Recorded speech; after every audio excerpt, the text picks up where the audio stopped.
welcome to my channel, Lunatic Plays. I'm the Lunatic who plays World of Warcraft! Woo! I'm here. And it's not just WoW we're doing today. First and foremost, have you noticed something? Should I say more? Have you noticed something? Have you noticed something? Hey Ma. I cut my hair yesterday. Me and the guys, we had our, like, we kind of settled like on Thursdays. We have like we watch Korean dramas, but sometimes we have like inner committee meeting for the channel.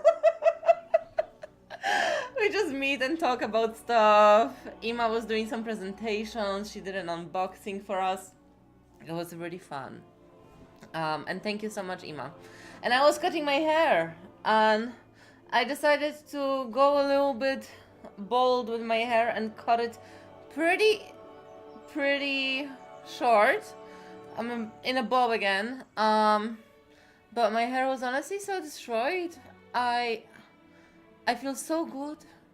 Oh my god, like, I touch it and it's like I go through my hair and my fingers just go through them and I don't pull out any hair, and I'm not hurting myself when I am brushing my hair, and it's so easy to style and it's so easy to brush in the morning, and it's perfect. And I gave myself a little side bang as well, just like, I don't know, I never know what to do with like framing for my face, so I just went with this. I hope you like it. I'm probably gonna change the camera angle at some stage so you guys can see me a little bit better. Because I feel like my logo is completely in the way of my camera. Because like I keep moving things around, and the things, oh fucking hell! You see, like the things keep jumping, not where it's supposed to be, and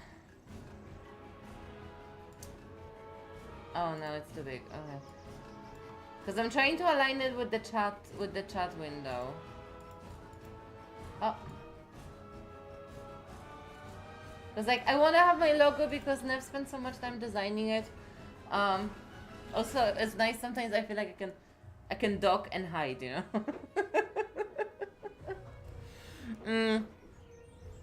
Well, back in the world, I think we will open, as we have been opening lately, always. We will open with a song by the one and only Marcia Gagioli. Okay,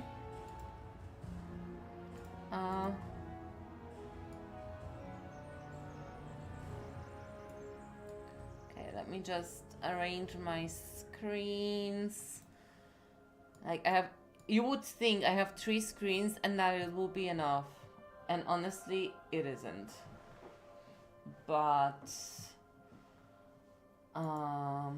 Marcia Gagioli. Okay, which song of Marcia are we going today? So there's Halo, there's Dzień Dobry, there's Wynoś się,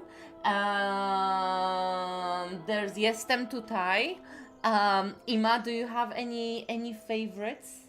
We're probably gonna listen to more than one over the course of today, but is there any Jestem tutaj? Okay. Amazing. The classic that started it all.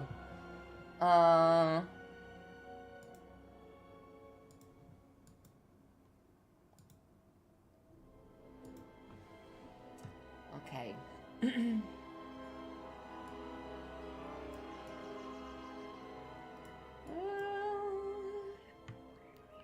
second, let me just crop the window.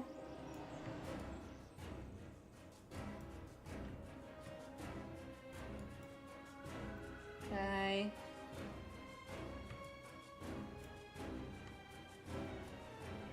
Perfect. Is everybody ready? Please get up for the anthem of the channel, Lunatic Plays. let's execute a modicum of decorum for this very serious tune that's about to play for us by the very talented walking talking artist one woman show who does it. She does it all. Marcia Gagioli. The only way to honor her is with singing along, and if you can't sing along because this shit is in Polish, you can dance.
I love it.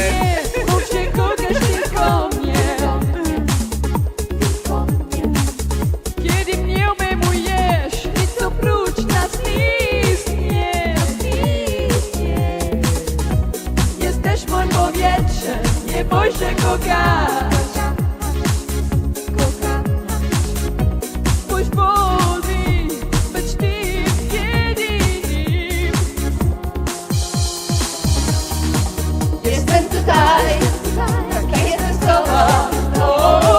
Cały mnie. Jestem tutaj, tak jestem z tobą. Jestem tutaj, tak jestem z tobą. Cały mnie. Jestem tutaj, tak jestem z tobą. Kochasz mnie na zawsze, kochasz mnie na zawsze. Kochasz mnie na zawsze, kochasz mnie na zawsze. And now, screw in the light bulb. Tak jestem z tobą. Cały mnie. Jestem tutaj, tak jestem z tobą. One second, Marcia Gagioli. Jestem tutaj, tak jestem z tobą. Cały mnie. Kochasz mnie na zawsze. Hi Kevin, we were listening to Marcia Gagioli. Okay. Kevin is here. No. Yes. Nope. Yes. Say hello. Nope. I'm too shy.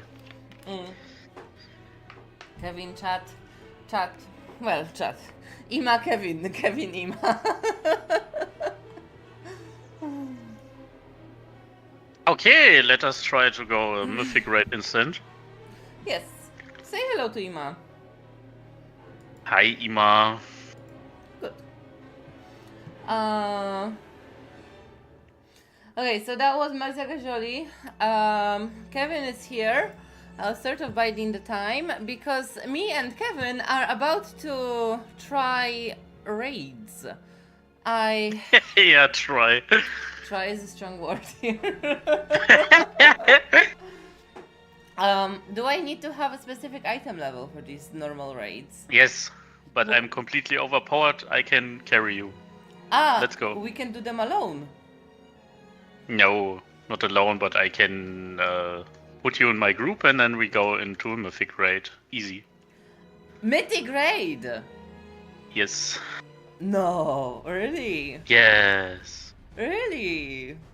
Yes. Okay, I'm gonna go with my warlock because I feel like I'm a little bit better with my warlock than my mage. I just finished leveling my mage to level 80 today. And honestly, like I have to say, like I really love my mage, and I think like I'm really gonna be playing her a lot. But if we're going to mythic, I'd rather go with something that I'm a little bit more comfortable in terms of like actually knowing what it is that I'm supposed to be doing. Smashing buttons. Dun-dun-dun. Yeah, no, I know, but like, okay, wait. I'm waiting. I'm in the game. You can invite me, but I'm just gonna do a little training on the. I'm gonna do a little training on Wowhead, and I will show what I'm using. Wowhead Destruction Warlock. Okay. I'll show you guys. The window is still here on the screen, so I'm gonna just put it here, because I want to figure out my rotation, because like I just finished. I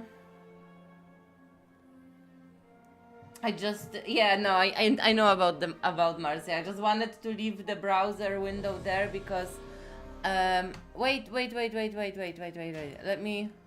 Let me do my rotation first, okay? Okay. Because the thing is, like, I played mage in Shadowlands and I was pretty good with it. Warlock in Shadowlands, and I was pretty good with it.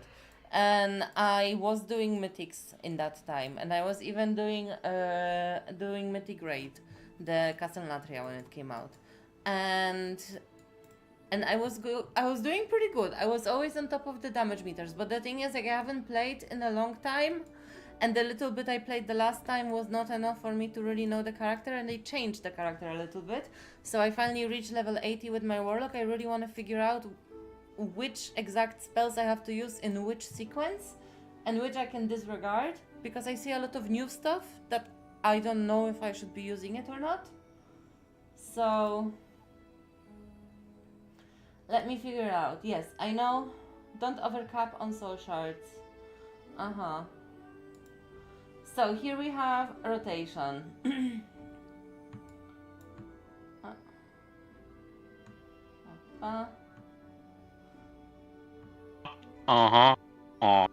Do you guys see it okay?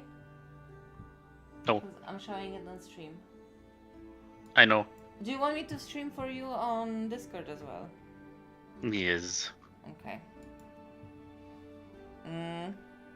Do you want? Yeah, I'll show you my World of Warcraft. Okay, so,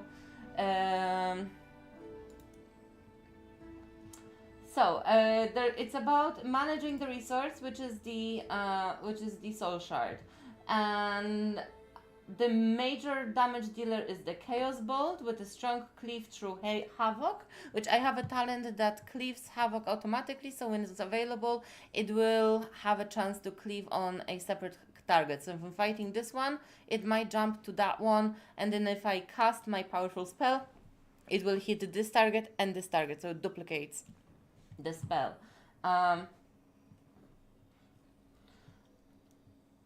Okay. Okay, What soul was that? shards, limited to max of 5. Research different from Affliction and Demonology, as all shards are split into 10 soul shard fragments. With great control over generating, spending this resource, okay. Managing cooldowns, being able to properly manage your cooldowns, such as Havoc and Summon Infernal, will make a difference. Summon Infernal is my massive cooldown, so this is the spell that I have to be using on the cooldown. It has a long cooldown of 2 minutes, but it basically summons a powerful demon that deals a lot of damage. And I have to use it wisely so that I can output the maximum amount of damage. So large groups and bosses. That's what I normally used to say. Forget your weapon ability. Your artifact weapon ability. Yes, I've been using the fell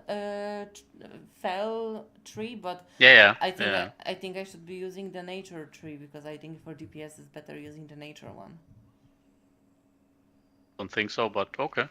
I mean, I can go with the fell. I'm just, you know what I'm afraid, because I have such an imposter syndrome. I'm just afraid of like going in there. Someone's gonna look at my equipment and they're gonna be like, "What the fuck is this girl doing here?" Like, you know? I like, think they will who do it. are you, you noob? You know? And then I'm gonna be on the But bottom of the DPS meter. I'm gonna like, yep, I'm a noob. I started playing WoW yesterday. yeah, but fair. But we want to be fair because look at your gear and look at my gear. And everyone has literally the same gear in Mythic as me. Okay, let me see. Inspect. 740. You have everything at 740. Where did you get it from? Not everything. Yeah, Okay, from raiding and almost. stuff. Yeah, it's true. I didn't start picking up the item level yet. I was gonna level all my characters first and then do. Literally watch your Then choose HP one. and my HP. Yeah, 51k versus 10k. Yeah, but you think that they're going to moan about me being there? Because Raven Nah. kept telling me about, like, you know, scary World of Warcraft people who tell you that you are a shit, you know. Say them you are a girl in real life and then they don't complain Yeah, anything. I'm gonna be like, come to my stream, I'll show you a picture of my feet. Oh. Yeah, like this and then instant mythic push and stuff, you know. Uh-huh. Okay, Because of your feet. let me just read the rotation, okay? And just double check that I have it all right. So, soul shards for destruction work differently than yeah, that I know. I know that. You know that you can use the Hekeli Yeah. add-on? Yeah. Yeah. Let me read this, please. Okay. Incinerate generates 2 soul shard. Conflict generates 5 soul shard. Immolate generates 1 soul shard fragment. Soulfire generates 10 soul shard fragments on cast. Okay, that's cool. So that's what I knew. This one generates a full soul shard. This one generates half, but I have 2 casts, so if I cast it twice, I get a full one. And this one generates it over time, slowly, but from what I've seen, they generate pretty quickly. And then I spend it on this one or on this one. I can spread Wither with Cataclysm, and then in a large group of people I can channel Demon Fire, and it's kind of cool. So precast Soulfire. They want me to open with the Soulfire. Okay, that's for cleaving. Then summon Infernal Malevolence. Do I have Malevolence with talents? Okay, here is Malevolence. Okay, so then I go Malevolence to add stacks to the Wither. Dark magic erupts from you and corrupts your soul, causing enemies suffering from your Wither to take 200,000 Shadow Flame damage and increase its stack count by 6. While corrupted, your haste is increased by 8%, and spending soul shards on damaging spells grant 1 additional stack of Wither. Okay, that's cool, because that means that Wither will last longer, that's A, and B, that means that I get to cast my spells faster. Hey, Raven! You didn't get ignored by me, sorry, I went to get Neff from work, and then we went to get food because I cooked him food yesterday and he said it was too salty and he didn't want to eat my food. And yeah, because it was too salty for him and we had to order takeout. Yes, that's what happened. And then we were eating takeout and we were watching a show on Netflix and I almost was late to the stream, my own stream, like. Okay, cast Havoc if another target is present. Well, I get Havoc automatically. Configure, okay, to generate more thingies. Then Shadowburn to up. I don't have Shadowburn, but I will Mythic Plus. Open with Cataclysm, Summon Infernal, then Malevolence, Rain of Fire, Channel Demon Fire. Okay. And when do I cast Chaos Bolt? Cast Chaos Bolt when you're about to cap on Soul Shards. Cast Configure to avoid overlapping on this. Use Backdraft stack on casting a Chaos Bolt if possible. Okay. So I think it's pretty much what I was already doing. Let me see with the Hickory. Hickory? Fliegen. Hickory. Require reload UI. Like, I don't want to get too reliant on this. It didn't activate for me. Why? I don't know. No add-ons except for damage meter work for me in this game mode. Huh? They don't work. Why? Huh? Why? How? What? Like they just don't appear. I think they don't like you. Yeah, I think they don't like me either.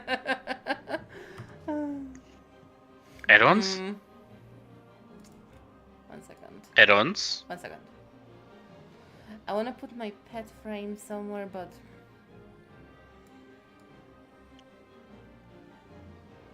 ugh. Too many bars. Too many bars.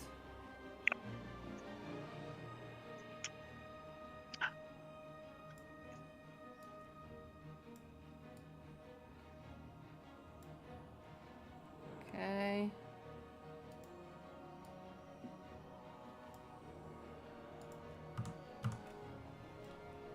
Okay. Add-ons? Heckley? Oh, out of date. Every add-on is off? What? Yeah, I turned them off. Because Yeah, then they can't work. What? Because they didn't work. How? Why? What? Because Why? as in, like, I opened the game and they were not active, and there was nowhere that I could click to check whether they are active, except for going here where it said that they were active, but anywhere else they were not. So I just turned them off so that they don't confuse the game.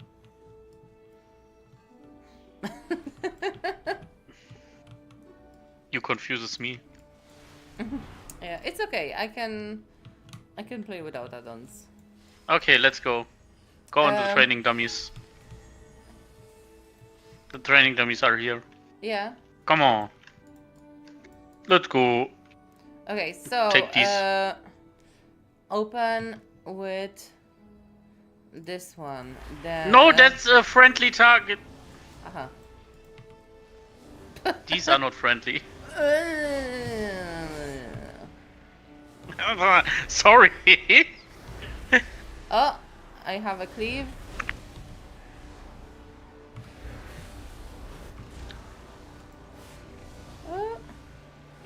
I was supposed to cast my violence, I forgot. Okay, I have soul shards. Let's go. Let's go. Oh, I have soul fire attack. Another soul fire. Incinerate. Chaos bolt. Chaos bolt. You know, I think I'm doing well.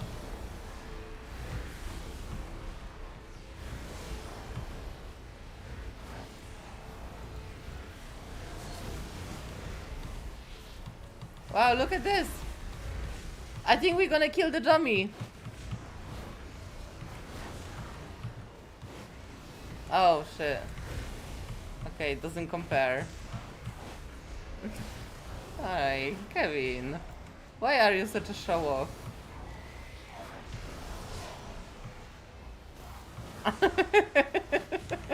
okay, they're going. You could have let me enjoy that one. But look, I summoned all these demons. They came. That's cool. Yeah, that's because of your The weapon. thingy. Yeah. Okay, cool. I'm ready. Just sign us up. It's fine. Okay. Any piece of equipment I'll get from that raid is already gonna elevate me.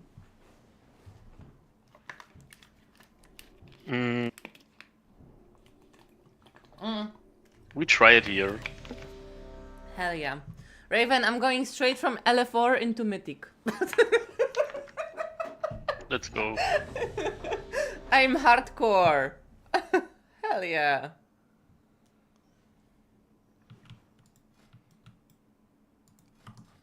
Oh, we're already in a group. Yeah. Shit. Where are we going? Emerald Nightmare. Valchar. Why can't I summon my animal? Oh, no. I can't summon my mount? Oh. Where are we going again? Sorry? Valchadra? Yes. Emerald Nightmare. Okay. Oh my god. Can I fly there? Why I cannot summon my cat? Oh, I can only summon my cat in this one specific 2 meter by 2 meter spot.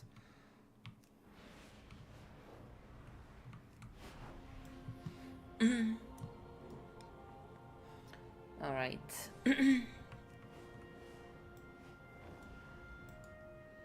I can do this. I'm hardcore.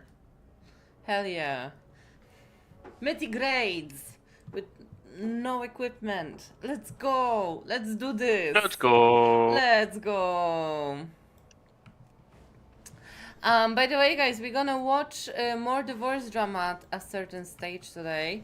Let me just try this raid with Kevin. If it goes well, then I'm just gonna turn on the After this we go heroic. After the heroic we go normal.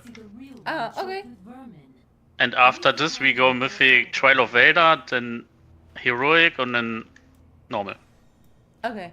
But it's fine. Like if the mythic goes well, I'm gonna turn on the Korean divorce drama.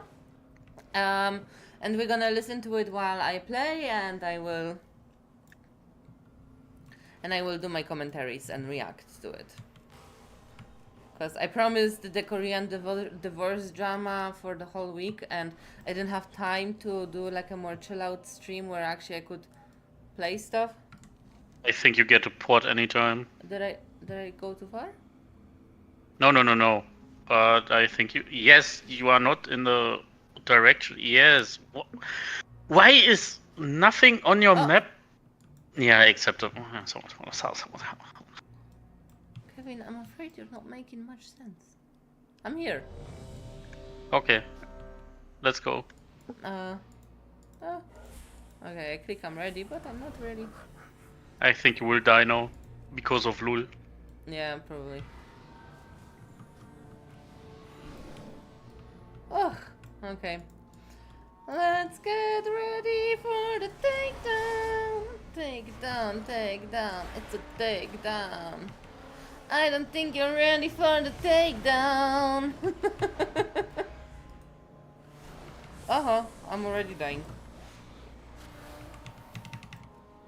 Okay, I survived. I'm blissfully at the bottom of the... And I'm not at the bottom. I'm right behind the healers. Right in front of the Happy healers. days. Sorry, yeah.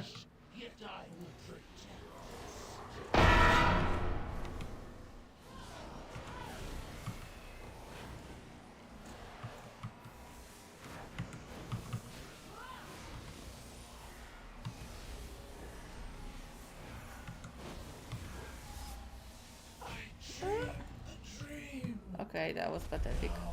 But I was place 16 out of 19. I was not last. What I'm trying to say that I was not last. Poor Nightingale. She so faithfully has guarded. Did I get something from it?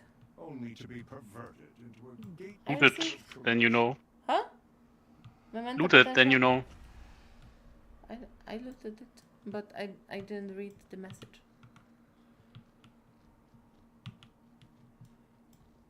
Oh.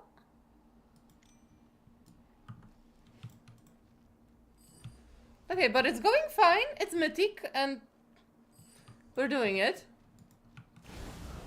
Oh shit.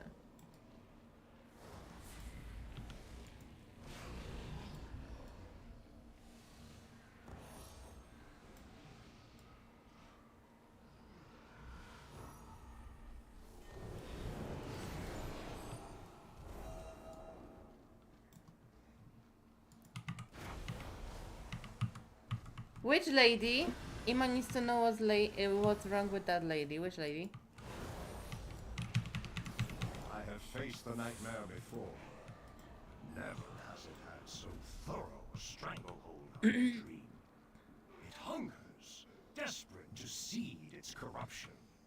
Do not let its whispers seduce you into madness.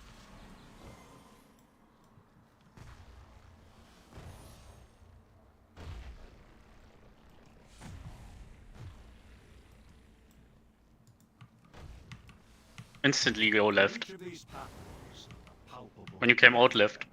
Yeah, I know. choose a course. Okay. I've been here like 3 times today. So. Okay. So, you know, after this we go suicide, right? Yeah. Oh, he has a quest for me. Hail to the night. Essence of clarity, okay. Wait, I went right.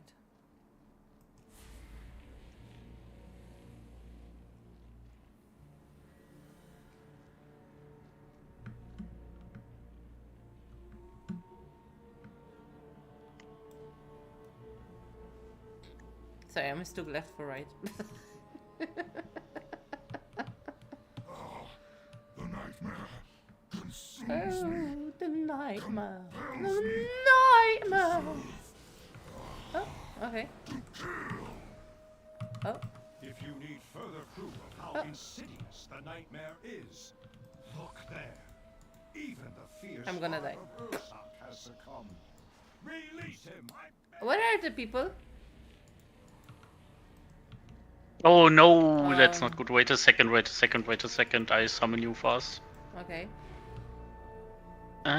Before they do the thingy thing.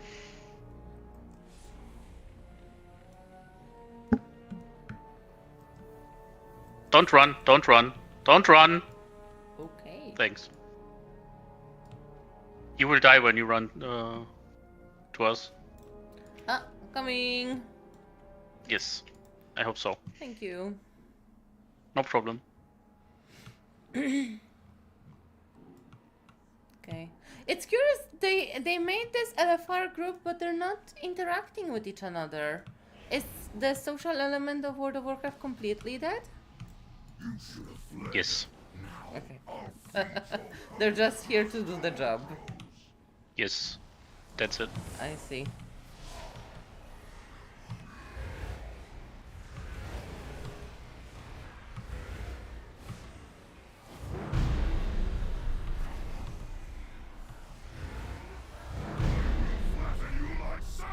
Okay. How did I do? Oh! 14. Space 14. Okay. As a person with an item level of 500? Yeah, 580 on a mythic grade. I'm doing well. His spirit finds its way back to the dream. Let's go suicide. Hell yeah, my favorite pastime. Did I win anything? Geronimo. This was the Emerald Dreamway. During my long slumber, it was here I communed with the green dragonfly. Now, the sacred place has been made Okay, into let's a clean the conduit demon for a out. nightmare to We're going spread in the its middle, yeah? corruption. This we cannot allow. Yes. Okay.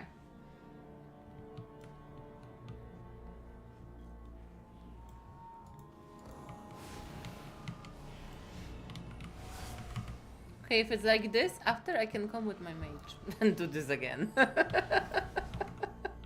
I was thinking that the people are gonna be talking, comparing equipment, you know, saying how, saying what great players they are, and you know, like the whole shebang. It fades. No. It all fades away. I received something. Memento? Epoch? Oh, Yasami, how cruel fate can be. Cleanse of the nightmare. Now you can see how many tokens for your Some wounds never artifact yeah. weapon you get. Oh shit, yeah, I got Mode of Broken Time, I got 20 now. No, not this. I mean Small ray the crystal? white one. No, I mean the white one. Left. It seems poised to eruption upon In your first line, the fragment moment of epoch challenges. Epoch. Link, left, Oh. left, left, left, left, left. Oh, this Yes. one? Should Yeah, I combine you- them? Yes. It's literally your points for your artifact weapon. Oh, where are we going now? Wait, there's 4 of them, okay. The second middle one, yeah? Yeah, yeah, yeah. My cries of agony are long forgotten. I recall my final moments, surrounded by those I had trusted. Okay. I feel pretty good. I think I drew my Okay, we will finish this raid. It's gonna go really quickly. It's gonna be finished in 5 minutes and we will play the divorce drama. I was just kind of unsure, like, in case I had to coordinate anything with Kevin or anything like that. Because, like, Mythic, when I have just freshly reached level 80 and I haven't geared anything or anything like that, was very intimidating as a concept to me. But look at them, how nice they are. They're just, like, pointing the way. They're waiting on me. That's so cute. Do you know these people? Oh. Oh.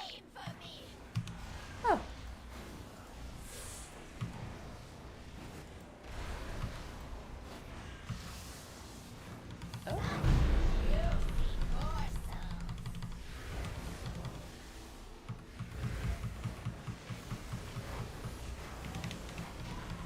Oh. Where am I? 15. Okay.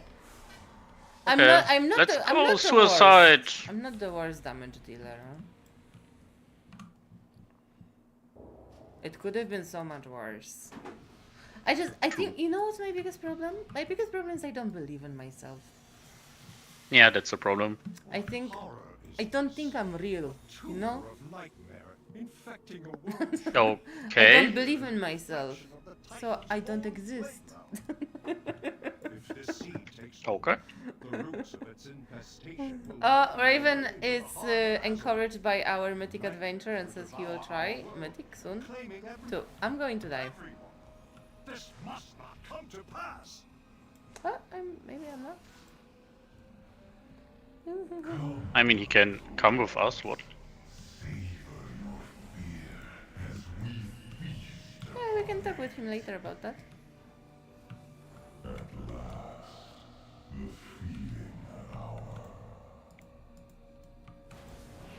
When you're followed by some, I don't know, thingies, then you need to go to the eye in the middle. Raven's gonna be streaming soon. I think he's streaming Gothic today? Or Baldur's with the German group. I have to go in the middle when? When you have the blobs be near you, Oh. but it's okay. I died.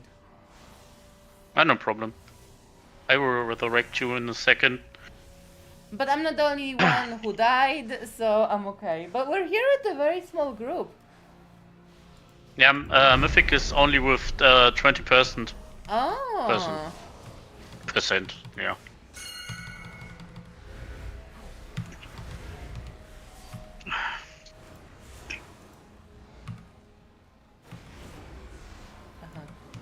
I have to go close to him now, yeah? Because he's using Yeah. the laser, yeah, okay. He's like the sun. Oh. Okay, check.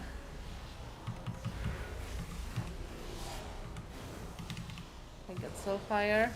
Now, Chaos Bolt, Chaos Bolt. Oh. Now we can go in and kill the heart. Oh. Let's kill his heart. Oh.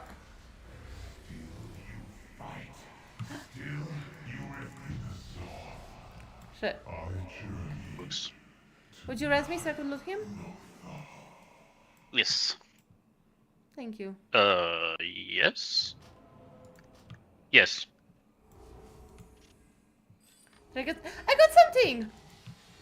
But it's Happy days. It's a 591 item level. Ancient master Yeah, that's normal. Your item level go slow up. the legion. Ah, yeah, the more you do? Shadow seeps The more you do, you get the... So you can go the whole day Mythic Plus, and then you get some more item level. corruption. Buys us enough time. Oh. Until 740, then you have max item level. Rise up. Oh. Okay. So, like, if I go raiding every day, then it increases every day, yeah? Marius is clear. Yeah, you can go normals and heroic and mythic plus dungeons too, so it's... You can get... Ah. But is it from Yep. these crystals, these modes, the epoch challenges thingy? No, that's only pushes your weapon.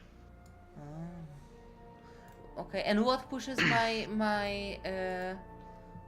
Item the level? rest of my stuff? Yeah. Doing stuff like normal dungeons, heroic But like dungeons, mythic automatically dungeons. just doing them, it just increases? Automatically, yes. Aha, I don't have. Yes, There's yes, not yes. an item that I click that enchants them or anything like that. No. Aha, cool. That is cool. You need to play this game, and then you get better items and Nice. make more damage and stuff. Next week that's gonna be very difficult because I have another City Skylines video to make, but then, yeah, after that.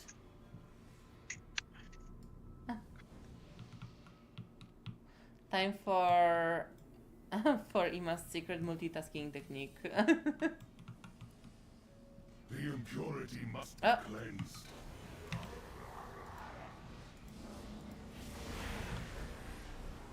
Nature will rise against you. Is that you, Naroshan, fight with noble hearts? Yes, Cenarius. For the villains! Oh, that was quick. Poison the children of the dream. Where am I? Hold your weapons. 13! Master, we fight to save them. To save you. Problem is I don't can give you items. I just jump in the... Oh, okay. Yeah, that's normal. Okay. Ooh. Ooh. Would that I Here's could the Going end into boss the now. nightmare. to this Yes. place I cannot go. My bond with the Emerald Dream gives me great power, but it also makes me vulnerable to the rift's darkness. I have peered inside it and know this to be true. Should I step within, I would be lost, just as Cenarius was. Go, destroy the Nightmare Lord. Only this way can the dream be restored. And as Okay, let's save the dream. Let's save the dream. we must put an end to the nightmare. Say the word, and I will take us into the heart of that twisted place. Right. It's the final boss, no? Yes.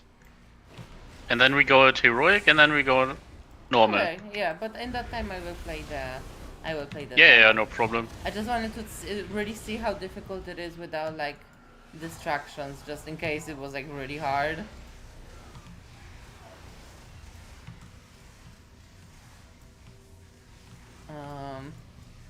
And I needed all of my focus and attention and coordination with people. But it's easy peasy. Are mythic rates in retail the same? No. So I'm like, this is like a walk in the park, you know? Yes.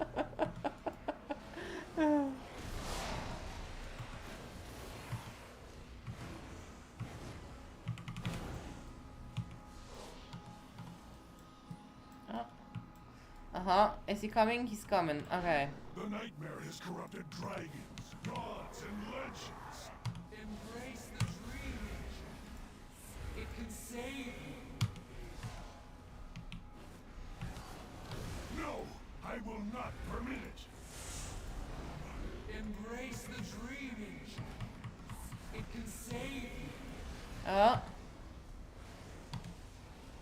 No, I will not permit it. Oh. I died. But I have a soul stone and I came back. Unfinished.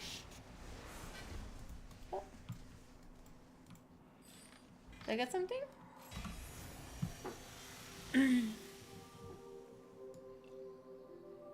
Heroes, champions, Oh no, step forth and hear. Okay, we did it. we did it. Now we go out and then we go heroic in. This group makes mythic, heroic, and then normal, so we can stay in the group. Overwhelmed Azeroth, giving rise to a nightmare. Who can teleport me out of here? Go after them. Restores the Go right. safeguards your Follow them. Follow them. Who? allies and Xenius will never Behind you. This road it Wait a leads second. is There? closed. Wait, on the map. I see, yeah. Ah, To honor Okay. your courage, I offer passage into the pure heart. alright. Thank you. The essence of life blooming beneath Mm. your feet. Know that it endures thanks to what you achieve this day. Okay, let's put divorce drama on. Cause I was itching to watch this one for ages. Okay. This is the continuation to the drama that we were watching before.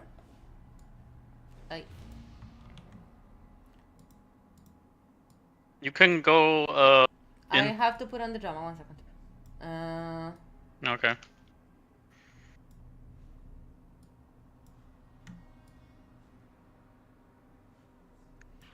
Okay. Cool. So, I'm gonna play the divorce drama now. Let's see what happened with the Korean celebrity and her husband on the TV show.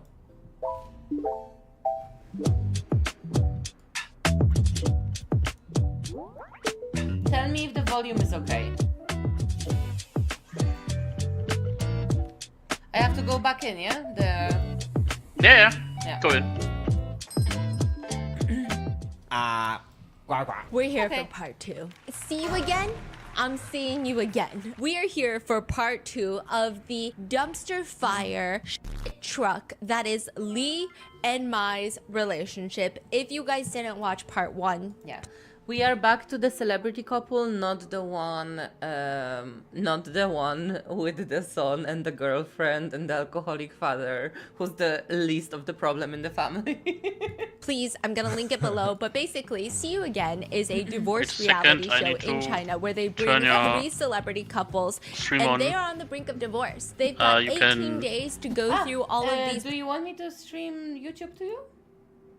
On No, this no, one? I watch your stream right now. Wait a second. Oh.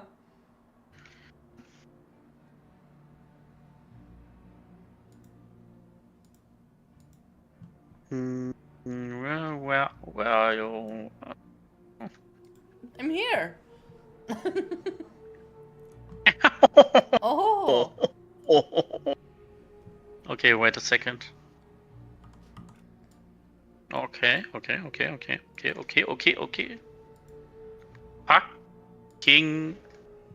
fuck. King fuck. Huh?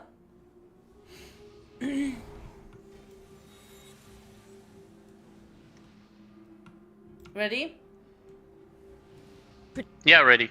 Producers challenges. They're like road tripping across Right. China to see if Let's at see the what very happens. end they want to try to stay together I hope she gives us a refresher because I kind of forgot what it was about.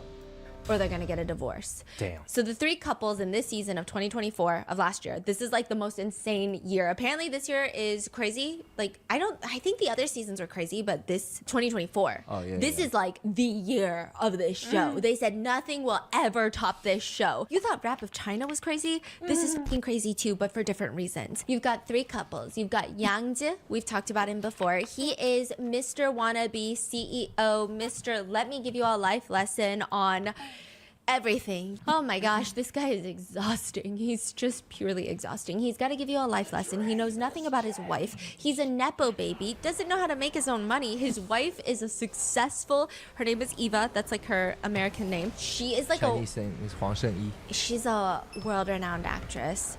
Graduated from Beijing Film Academy. She's stunning, she's elegant, she's sophisticated. And then you've got a very chill couple on this show. I don't even think I'll ever even do an episode on them. They're so chill. Oh, She's Jesus. more of like an online I know, I was personality, 22nd and out of he's more 40. of like a radio host. Okay. That's kind of how they self-identify.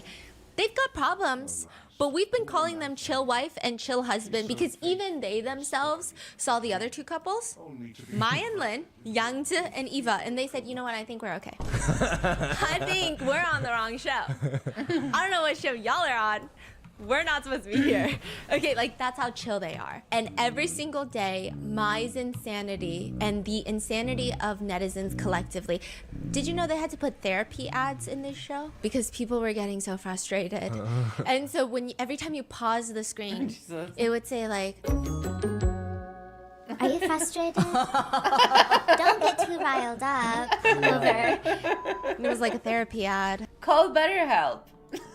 Wow. It was like really that insane. People were losing their minds because it's just, I don't know if there's something about relationships where people can relate to it to some degree and they can relate to it enough that they're like, no, you're crazy.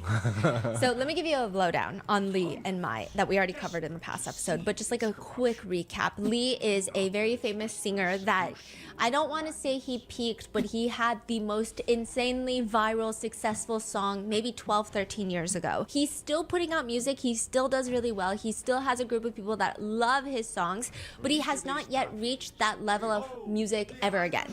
Like that was his height of his career. And I think most people are trying to replicate that. So he's trying to find his way in the music world. And I remember he's the one who had to get a separate apartment so that he could write music. Mai is a housewife. They have 2 beautiful children together. She has made being a housewife her entire personality. And I think there was a lot of sympathy in the beginning of people being like, you know what? Housewives dedicate their entire lives to their family. She birthed 2 of his kids. She raises them. She supports his career.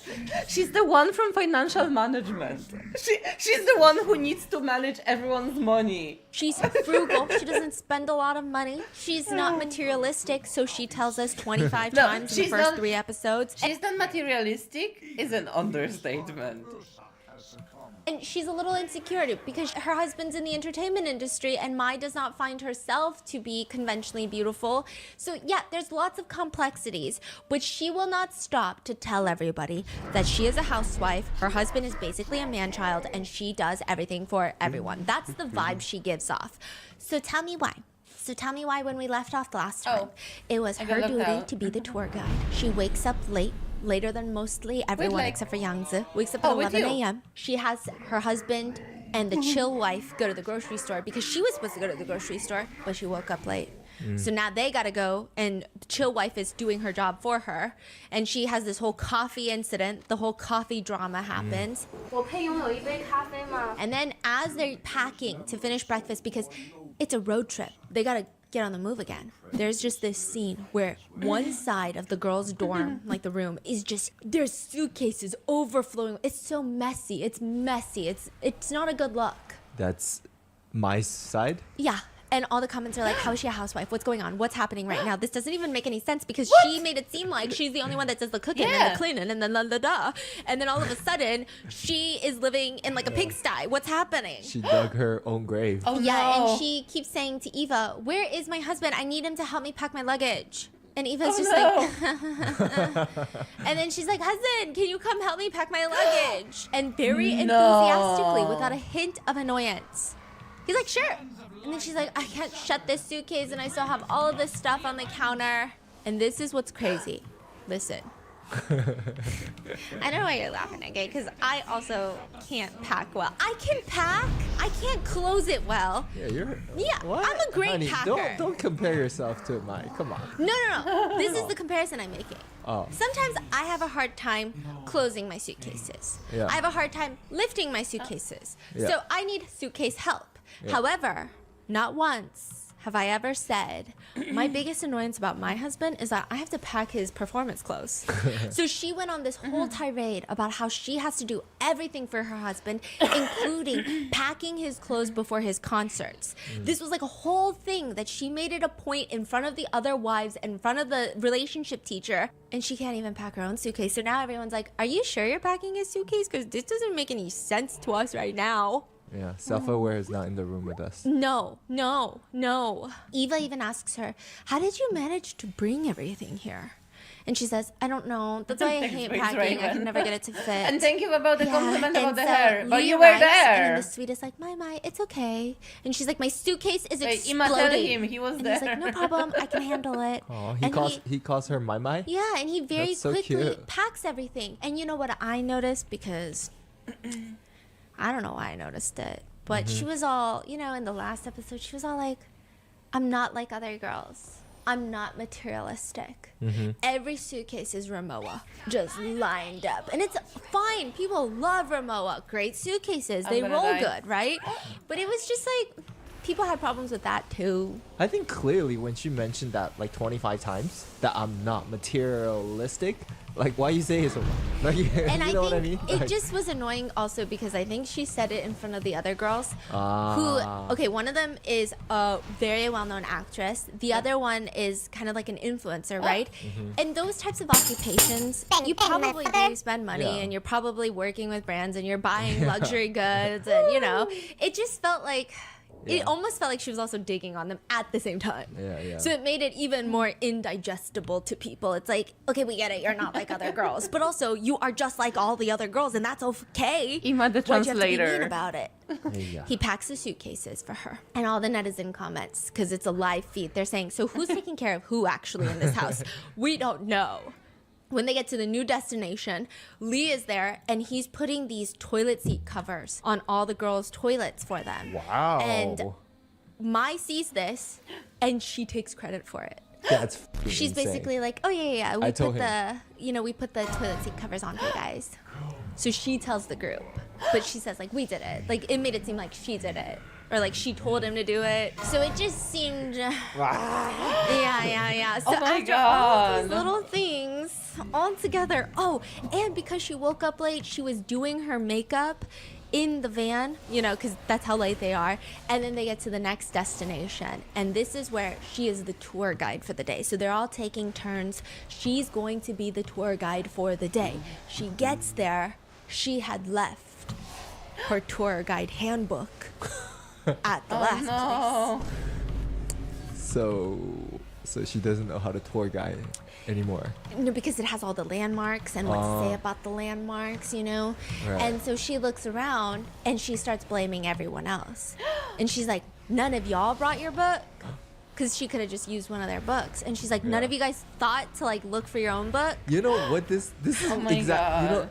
the book you're reading recently about like mom coming with the kids. Oh yes, games people play, yeah. The whole story is there is a mom, there's a big loud noise. She runs out into the living room and the kid has just broken a very expensive glass vase. Kid is right next to the broken vase. Obviously, you're an adult. You can use the logic in your mind. Your kid broke the vase. Yeah. But when you realize that as an adult, as a parent, you have to also come to terms with it's kind of your fault. You did not put that glass vase away. If it was that important and that expensive, you should have made sure it wasn't in a place where kids can get to it because kids will be kids.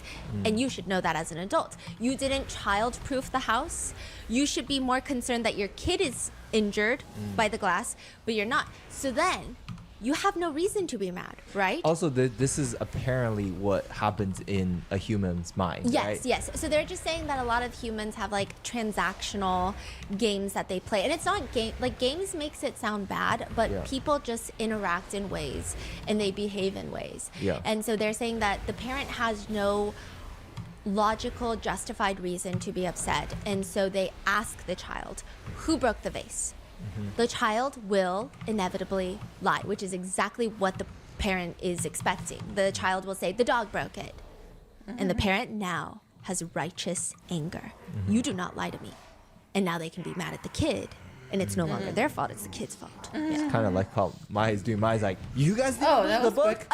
How could you guys not bring it? Yeah.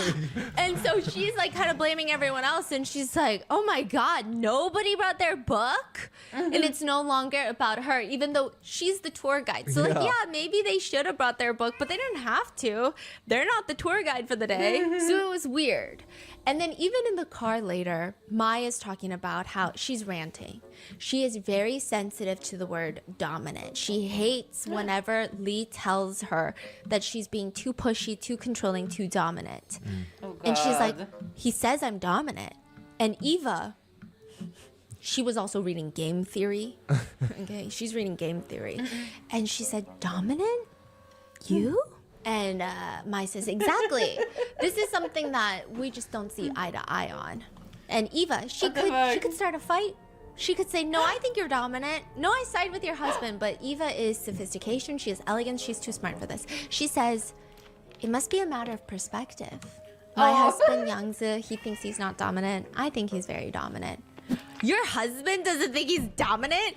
Your husband is so dominant. How is he not dominant? And she's like, oh my God, your husband is so fucking crazy. He's delusional. And all the comments, because you can see live comments while you're watching the show, say, she's talking about you. Out of the 6 people, I died. Eva's husband is number 1 in dominance. You are second, I my died. friend. And Eva just smiles and she says, yeah, but he personally thinks he's not dominant. And Mai's just digging her own grave. You know, but I was thinking about it, and I actually related to him, you know? He was telling you the other day, you think I'm dominant, but I'm basically your dog. He was saying that, you know? Yangzi is telling Eva, honey, wife, you keep telling me I'm dominant, but I'm like your dog. You know, he's just, and everyone's like, oh my God. He's saying that, but like, he doesn't know anything about his wife. Yeah. He's so controlling. He's like crazy. And she's like, you know, I kind of related to when he said that. Absolutely nobody related to when he said that except for Mai. So that's already a problem that she relates. Mai saying like, yeah, I feel like I'm a dog too. Yeah, like Mai is like, my husband also says I'm dominant, but I feel like I'm his dog. Wow. And Eva just kindly says, yeah, he always says that to me. I guess people just have a hard time seeing themselves clearly. Damn. And you just see this moment where Mai is smiling. And then finally click. Oh no. And it finally clicks. And she keeps smiling. Oh She's like, The smile has. Oh no. she's like, God damn, this one got me. But you know what? I'll be back again. I'll be back. I'll be back to collect. But she looks kind of impressed. She looks a little impressed. She's like, huh.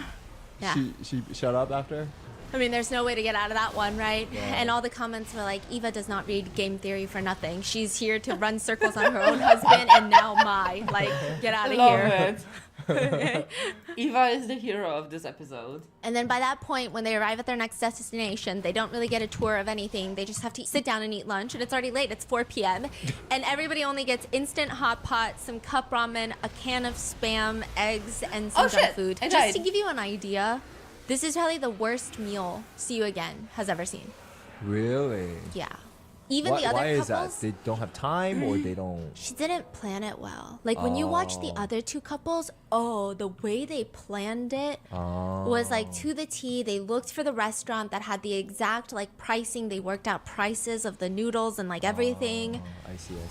So they just like what convenience store picked up some random stuff. Okay. She did not have anything under control, and of course, no one was going to say that because, in her eyes, in Mai's eyes. Not mine, her eyes. She had already sacrificed everything for this group. Yeah. Including her firstborn child. So She probably sacrificed it for you too. yeah, for me too. Yeah, I agree. Everybody just ate their little instant hot pot. And people were bringing up the dominating thing again. And so they were like, I mean, why does it hurt you when Lee calls you dominating? Because that's weird. It's not an insult. Some people just have more dominating personalities. It's not a negative thing inherently. But you take it as negative, and then you get offended. And she's like, I feel like I'm already doing so much. Like, you can't expect everything to go your way. And everyone's just like, I don't get it. Like, what's happening right now? She just looks really stressed out. And people, I mean... It's like, in my opinion, it's like this very typical narcissistic way to hide her abuse and her manipulation, because very unsuccessfully she's trying to create this image of herself as this like submissive, sacrificing everything for the family, take nothing, very frugal, hard-working, good girl, which she clearly isn't. She's a manipulative bitch, is what she is. And but for her to admit to the fact that she is dominant, would mean to reveal that part of herself that she's trying to keep hidden, that is bringing her all of those benefits of being able to abuse her husband and get basically her husband to provide for her, do everything for her. We see this, what she's doing on the show. If she's hiding it so badly here on the show when there's literal cameras and lights faced towards her, how bad is it at their home? So I'm guessing that the husband is doing everything and she's just sitting there and she just takes the credit. So I feel like for her to admit that she's dominant would mean to reveal that part of her that is that master manipulator behind the scenes. In again. I think if we did Go in again. Hell yeah. didn't see a lot of these clips, a lot of people were agreeing with Mai. And they say, you know, a lot of women hate being called dominating in relationships because these are what netizens are saying. They're saying women, a lot of the times, they don't even want to be dominating, but they have to be because their husbands are idiots. They can't do it, so the women are doing it. And then they're like being slapped in the face by being called dominant. That's what some netizens were saying. But then when you watch everything, others were saying, have you watched the episodes? Because he's the one doing everything. So like, what is she doing that's causing her so much distress? Because he's the one packing, he's the one going to the grocery store, he's the one setting up lunch, he's the one putting toilet seat covers on.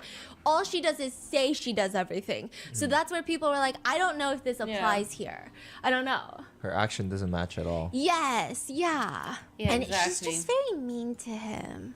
I think that's where people are rubbed wrong too. Yeah. At another point, the teacher comes back and she's sitting down with all the couples at once. And she's just asking, the question is, how would you guys feel if you broke up? How would your life change after the divorce? Lee says, to be real, to be very realistic, obviously life goes on. But I just don't think I would be as happy, and I don't think life would be as good if my wife weren't there. And it just feels very real. It feels like, yeah, I mean, it's not the end of the world, but it's just not what he wants. Like, he acknowledges Mai makes his life better, and he's happy with her in his life. That's it. Mai says, well, I would be sad, but my living standards would drastically increase. Like, juke! And she does a hand motion all the way to the stars. She said, it won't even just improve like this, like a rocket. Her reasoning was that she would no longer have to take care of Lee, of her baby boy. And also he spends money on clothes because he has to, because he's a performer, and so she wouldn't have to take care of the spending. And people are like, wait, he's the breadwinner. Yeah. So even Yangzi, the Nepo baby guy, he's like, how would you make money? Yeah. I mean, just like for real, right? And she says, I can work. And like, again, I don't think anyone's saying you don't have talent, you don't have skill, but it's really notoriously difficult for people who, this is why being a housewife is so financially insecure for people, because you take so much time off of work and then going back into the work field. And also, even if she goes back into the workforce and finds a really good job, finding a job that pays money to live in a $5 million house in Beijing is very difficult. Yeah. And so she's like, I can work. Youngzi is like, huh? I can work. It's not like I don't have hands and feet. I mean, honestly, like $1,000 a month is probably enough, no problem, for me to live on. $1,000? Yeah. Well, to live in Beijing? She said actually 2,000 to 3,000 won, which is actually like $500. Are you? No, 2,000 to 3,000 yuan. That's like $300-400 a month. Yes. Jesus. In Beijing? Are you kidding me? It's more expensive than New York. Yeah, I think she's out of touch. Like, how could she say that? Yeah, she's very That's out of an touch. insult. Yeah, a lot of netizens were also saying she's very out of touch. Yeah. So, I mean, I don't know, but yeah, she said 2,000 to 3,000 yuan. Crazy. Yeah, and she's saying, no problem, I can live off of that, no big deal. And everyone's like, you got upset when your husband flew to Shanghai and didn't get the appropriate rice cakes. I don't think so. And so the next day, Teacher Zhang continues to talk to just the wives about all of their thoughts and demands and stuff. So she's just saying her life would skyrocket because she can work and she doesn't need his money. And people thought it was just kind of weird. It was a weird thing to say. It also felt out of touch, like, I don't think you know what the real world is like. Like, this is a little crazy. The next day, there's another activity. This is a viral moment. They have these painters who come in and they're drawing portraits. So it's like the crime painters, like the composition artists. You know what I'm talking about? So you get this painter. He's sitting in front of you, and you're hiding behind a giant white sheet. And each one of the couples are sitting alone. So let's say I'm sitting behind this white sheet. I'm talking to the artist. I describe myself, and he paints me. So the painter can see you. Cannot. Yeah, based on your description. Yes. And then I describe you to the painter. So the painter, based off of my descriptions, draws me and draws my spouse. That's kind of genius. I know, we should try that one day. That's so cute. Huh. Yeah. Cause you see those police sketches, and I'm like, who drew that? What kind of potato drew that? But this painter's really good. And so they're painting, and they're talking about the relationship, and Lee is just saying the biggest problem is Mai doesn't save any room for herself. He says, I think I take up around 70% of her life. The kids and everything else are probably 30%. And she probably saves 0.5% for herself. Netizens already thought that was weird. They were like, why are you such a big proportion and not your kids? Why does Mai put him at 70%? And not the kids. Like, some netizens thought it was weird. I don't know. I don't have kids. But that's a decision that Mai made, correct? Yeah. But no, that's his observation on Mai. Okay. He's thinking it's me 70%, the kids and everything else 30%, and probably 0.5% for herself. But again, I would say that's Mai's. Yes, but everyone's just upset regardless. Whether it's Mai's decision, somebody else's decision. A lot of parents are like, couldn't be me. I don't know. I'm not a parent, okay? I don't know. And so the painter is like, do you wish for her to allocate it like this? Like, do you wish it was a little bit different? How quickly did And he's he like, die? yeah, I think that she's holding on way too tight. So the painter asks, King Demon Hunter is "What making would a you do?" lot of damage. Yeah, I see. The painter's like, what about It's if crazy. Mai does 50% for herself? Because you have to take care of yourself before you can take care of anybody else. 30% for the kids, and 20% for you. Lee says, no. I think the best would be if it's 50% for me, 30% for the kids, and 20% for her. So people see. are like, oh. Yeah. So you don't like it, but you like it. So people were like, wait a minute, what? So this part went viral. Like, you know the TikToks that's like, if you ever see a short little Korean girl slapping me around and spanking me and pulling out my hair, don't save me. This is exactly where I want to be. Have you seen that? No. Oh, it's like a funny thing where you're like, if you see this, like, then they describe their wife screaming at me and spanking my ass. Don't save me. I'm If- exactly where I it's a want. plot twist. What the fuck? Like, this is So if you exactly see what I this little 5'2" Yeah. Korean girl, What? with crazy I didn't even hair, reach the boss. and What the just, fuck is spitting happening? into my mouth. Don't save me. This guy could solo this dungeon. Have I This told raid. you about the mouthwash? The what? Anyways, moving on. I was like, I was using mouthwash. I think so. And he was like, honey, you're so hot today. And he goes, spit the mouthwash in my mouth. And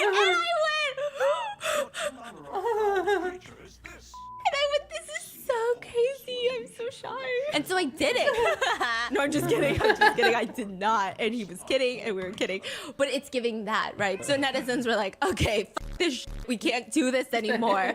But there is this very intense moment. And this is actually a moment where people liked Mai when she's talking to the painter. She's telling him the rice cake story. Here we go. And she's complaining about it, and he's like, well, what have you done for him?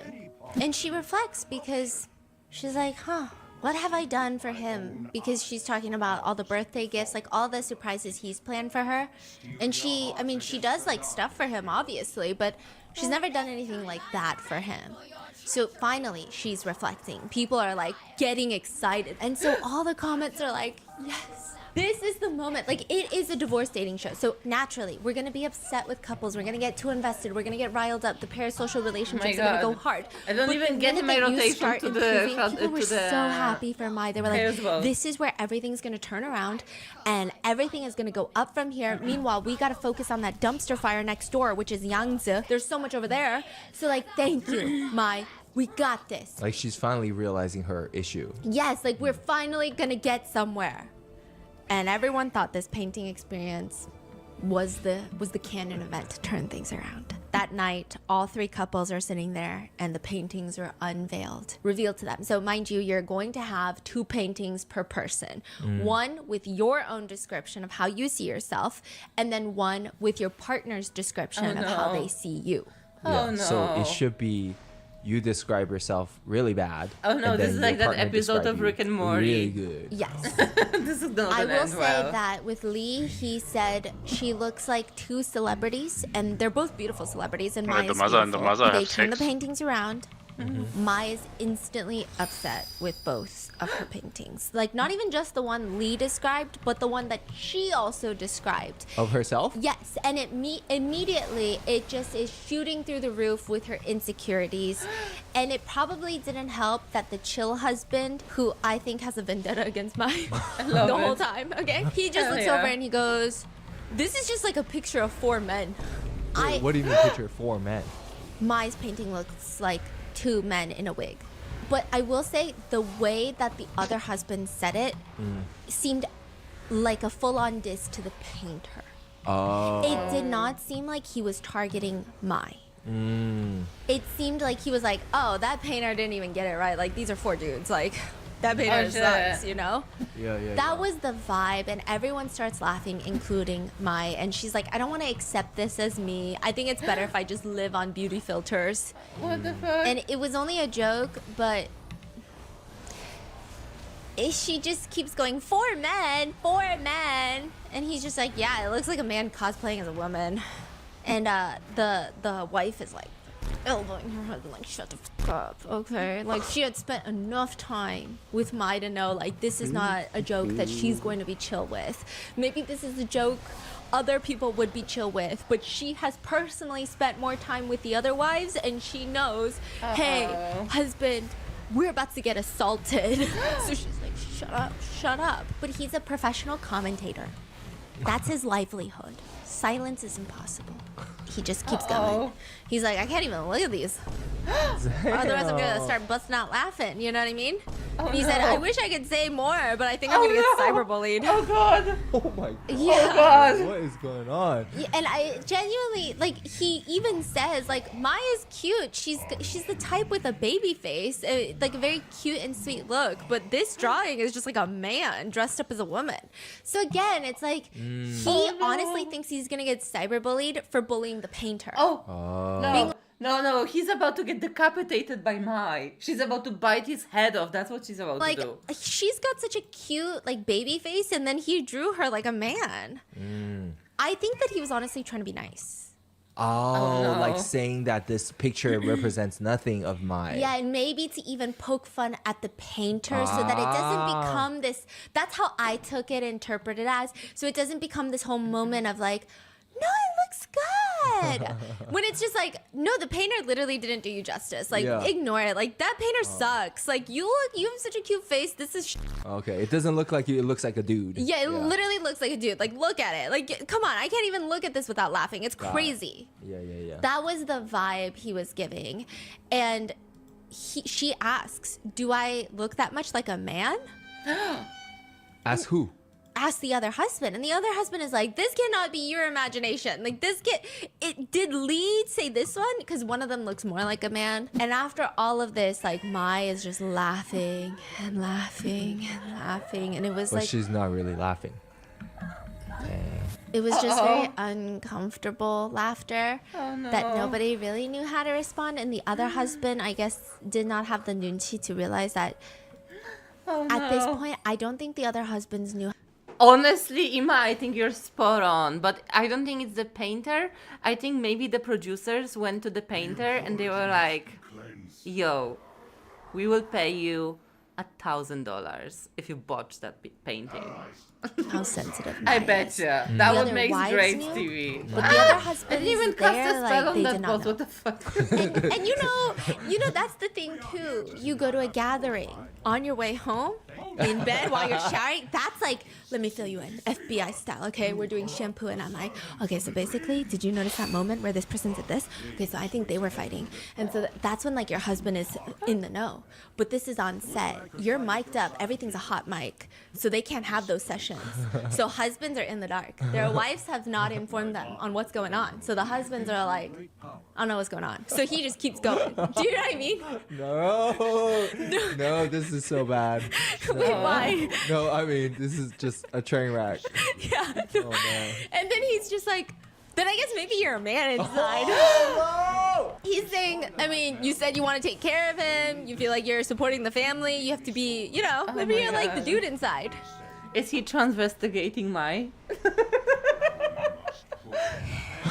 Oh my god.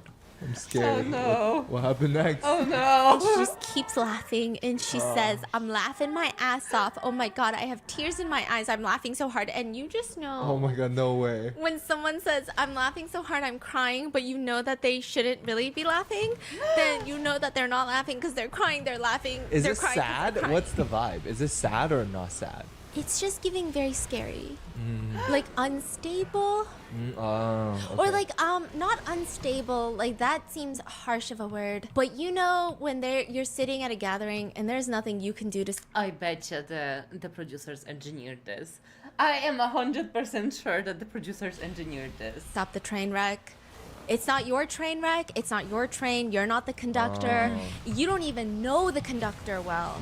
But you see it and all you can do is just, Oh yeah, you can't stop it. and you're just like on the side. Like anything you say at this point is only gonna make it worse. If you reassure her too much, also gonna make it worse. If you ask her if she's okay, it's gonna make it worse. If you try to support her, there's really not a perfect, especially because you're not close friends with her. Yeah. You know, everybody else is kind of like, I don't know what to say. You think the chill wife, they got into a fight after this? Yeah, probably. She's probably like, what the fuck? Yeah, why'd you do that? Yeah.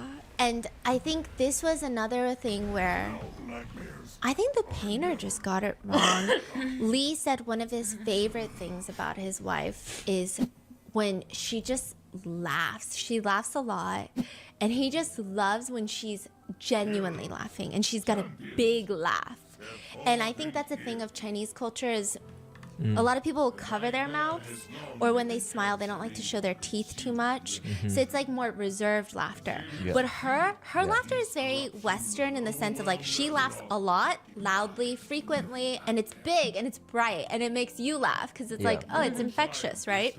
And so he's trying to describe that, but maybe in Chinese culture, it's not as common. So the painter just drew a lot of teeth and it was kind of creepy. Oh no. I was like, no, you know? And he even tries to describe, like, no, I think my favorite thing about her is when she has that infectious laugh where she's not restricting it. It's just so free, and I love that about her.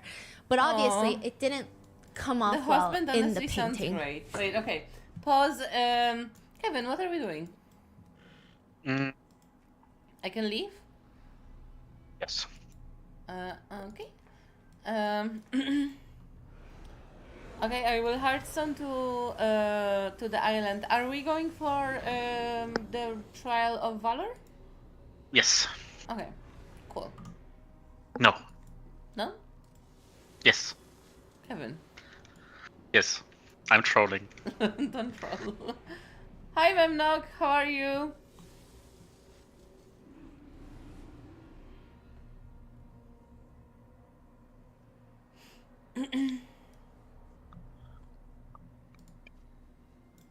Let me just organize my equipment because I've got a lot of stuff.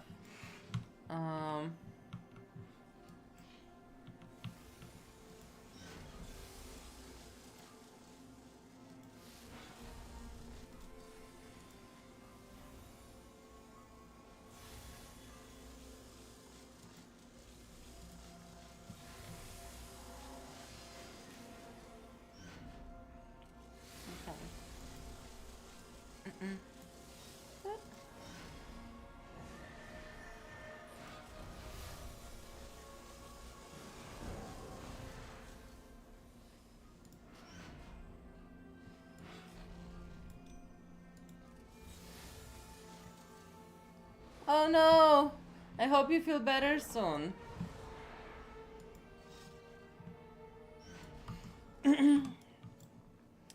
Okay, significant amount of infinite power. Amazing.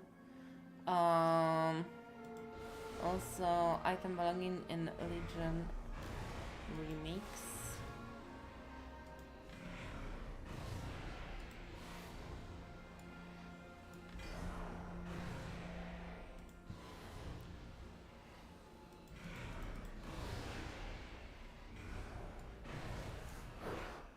So is it like when I go to these raids, every time I go, I get a slightly higher item level?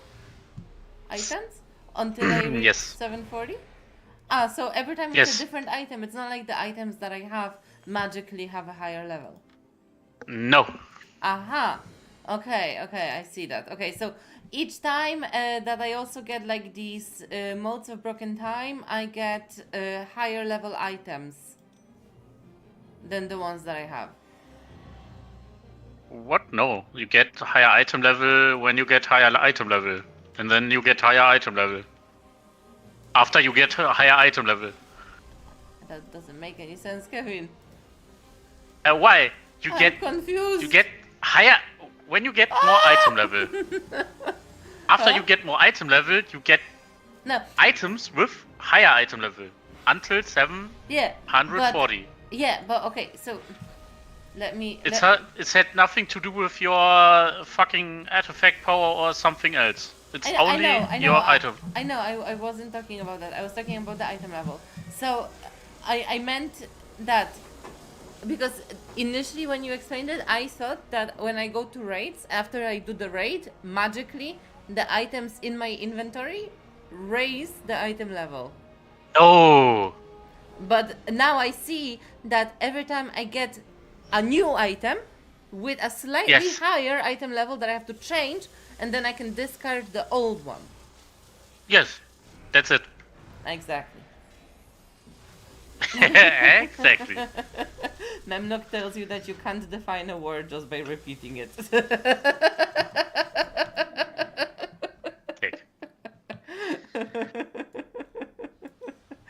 It's okay, Kevin. You can always try. Keep trying.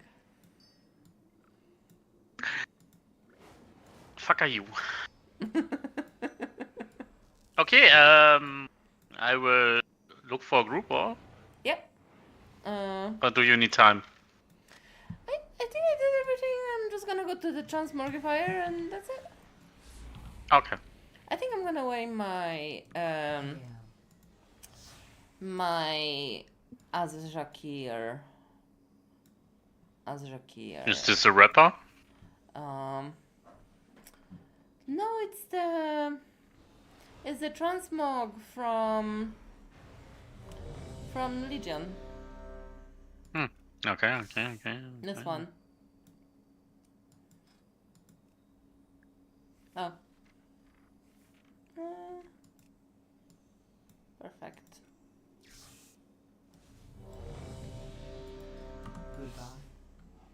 Amazing. I am okay. I cut my hair yesterday.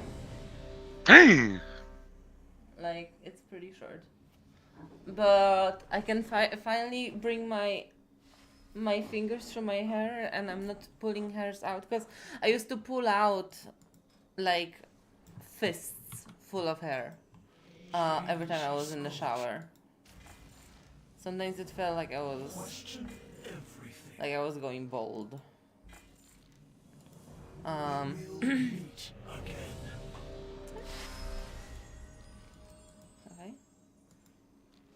Are we being rejected from groups? Oh! Hell yeah. So we're doing normal, heroic, and then mythic? Nope. What is TOVMM? Mythic, heroic, and then normal. Ah, okay.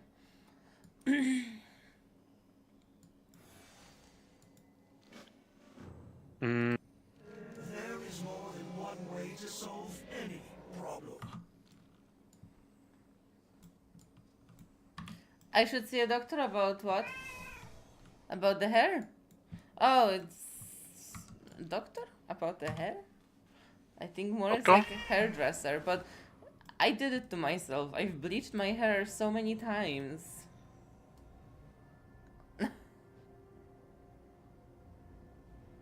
Oh yeah, but you don't like my hair is dead. There is no life in my hair because I've bleached my hair to the point that they were dry like bristles on a brush. So Nice. yeah, no, it was like it's really bad. Like my hair was so puffy. The ends were not even split into two pieces, they were split into six. You know? It was bad.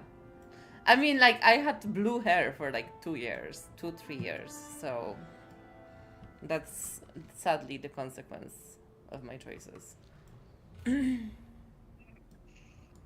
I Well, had red hair. hair is made out of collagen, I think. Yeah, but you were born with red hair. Yes. But instead, you were born without a soul. So that's your problem. Damn it.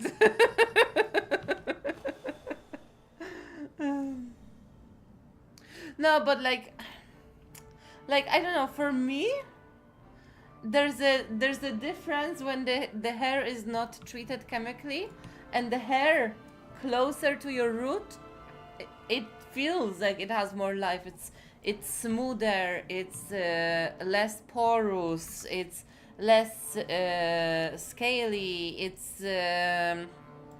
It's more shiny. It's more invigorated. Like yeah, it's like that's what I mean when I say it has more life in it. So yeah. Okay. Oh, hell yeah.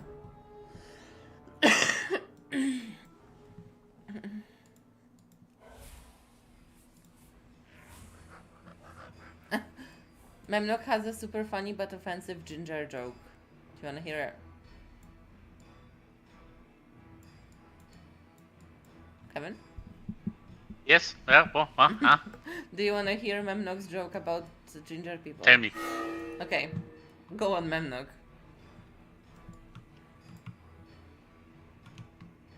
This joke is going to be ginger certified.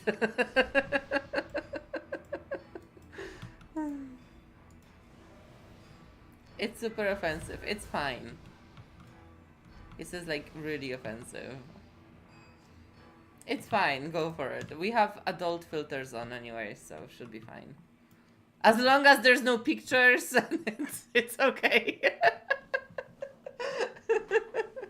No posting pictures to the Lunatic Hub. By the way, I have changed the settings in the Lunatic Hub. It's no longer possible to post pictures in there. Only moderators can do that.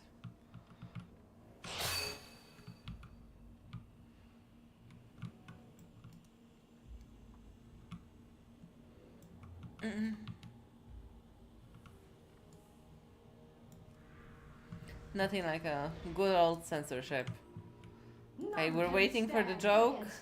Let's start the battle. Only cowards fear the call of battle. Well done so far, but I will judge for myself whether you are worthy.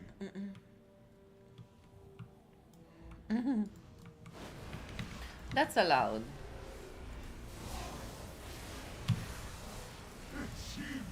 I bless my little ponies. Oh, okay, that was easy. What did you say? With you as my champion, I bless my little ponies. Okay. will at long last be free of the curse Oh. that binds me here. Okay, so Memnock says if a ginger has no soul, then is killing one of them actually murder, or is it just the same as shooting a deer? What victories Yes. do you bring me? There's your answer.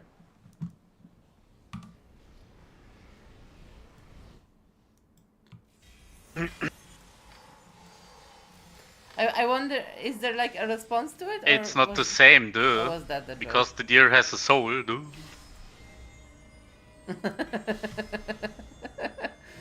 It's actually worse. Jokes on you. Yeah, worse shooting a deer than a Jokes, ginger. jokes on you, duh.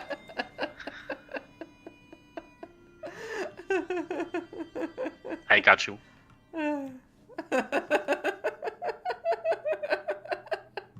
Yeah, you won that one, Kevin.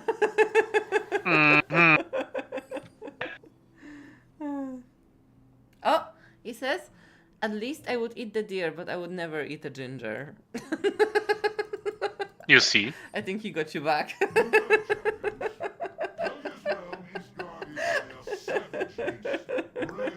And then there is no sense in killing a ginger when you don't eat him.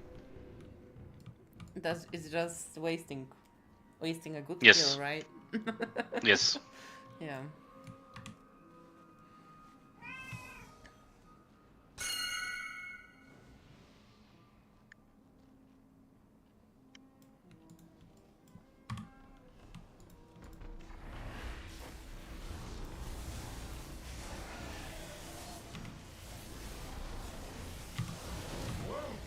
Oh my god, I barely managed to cast anything. How are these people killing mythic bosses in 3 hits?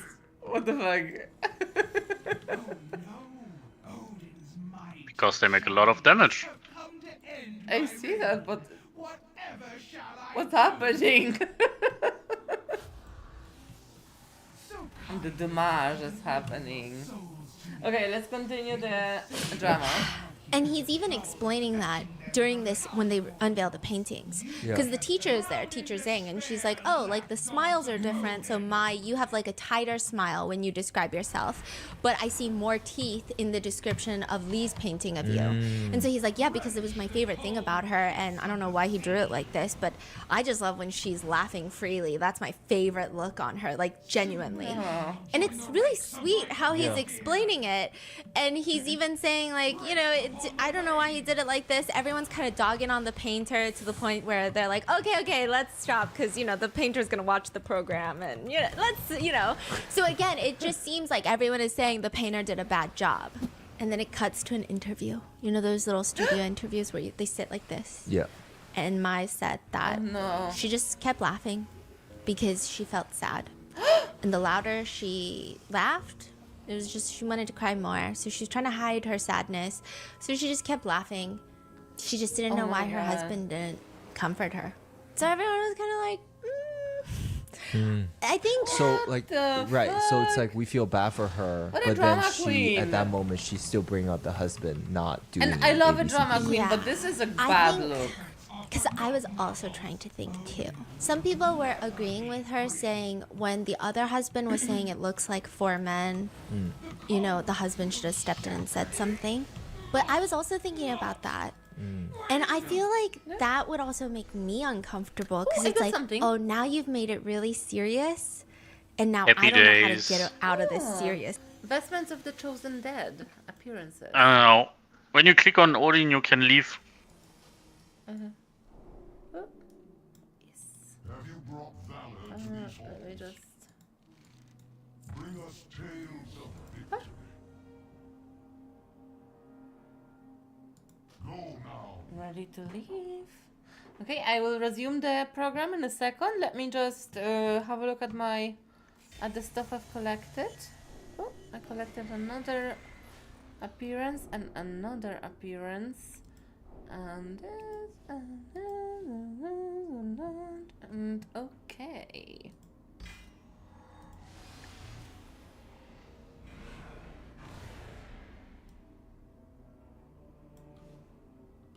Alright. This. I'd rather just this conversation be over. But now you've like drawn attention to it by making it serious instead of a joke. Are we going I back don't inside? know how I would have responded. Or maybe you could have laughed and Kevin? Huh? Are we going back inside? Yeah, go back inside. Alright. made a joke back and diverted. Oh, Memnog. We started watching Bon Appetit, Your Majesty, on on Netflix about a Michelin chef, Michelin star chef, who gets transported back in time to Joseon Empire era and cooks for the Emperor of Korea. And it's actually really cool. It's from the same production studio that did Marry My Husband, which was also one about time traveling, and it was a truly magnificent show. I don't know. I don't know what you could have done in that situation. I don't think there's much you could have done. I think it would just have been a sad moment where I'm sad. And I'm like, I'm sad. But she was just very upset. Even though every single time on this show, he talks about her and is like, I don't know why she doesn't think she's pretty. Like, yeah, she gained weight from when we were younger and before she had 2 kids, but that's very normal, no? Because that's how it is. That's even just aging, even if you don't have kids. And if you do have kids, it doesn't matter. Like, what does that have to do with anything? He's always like, no, she's so attractive in my eyes. We're watching it on Thursdays. But it's very cutesy. Love her laugh. I love this about her. I love her bright personality. Like, he's always saying nice things, but she's just very upset at all of this.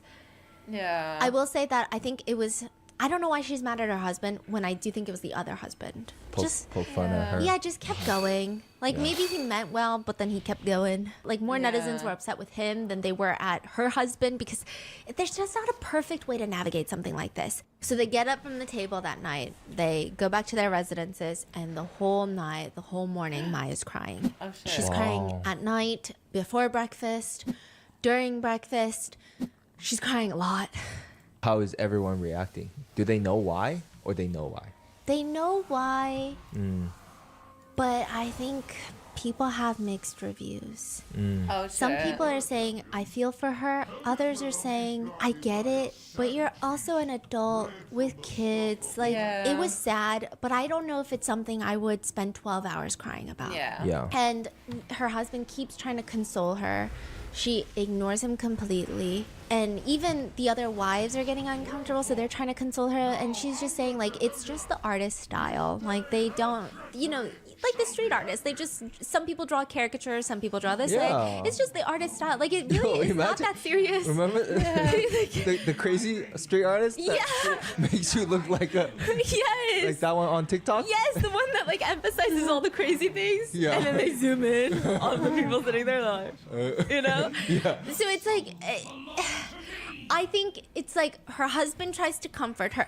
Okay, I think the problem is you want to be mad at your husband for not comforting you, but she starts making everyone else uncomfortable. Yeah. Because she's still crying in the morning. The other wives are like, no, it's just the artist. And then it becomes like, it's really just a painting. Like, we can't, like, it's like everyone's here on this show because their life is also falling apart.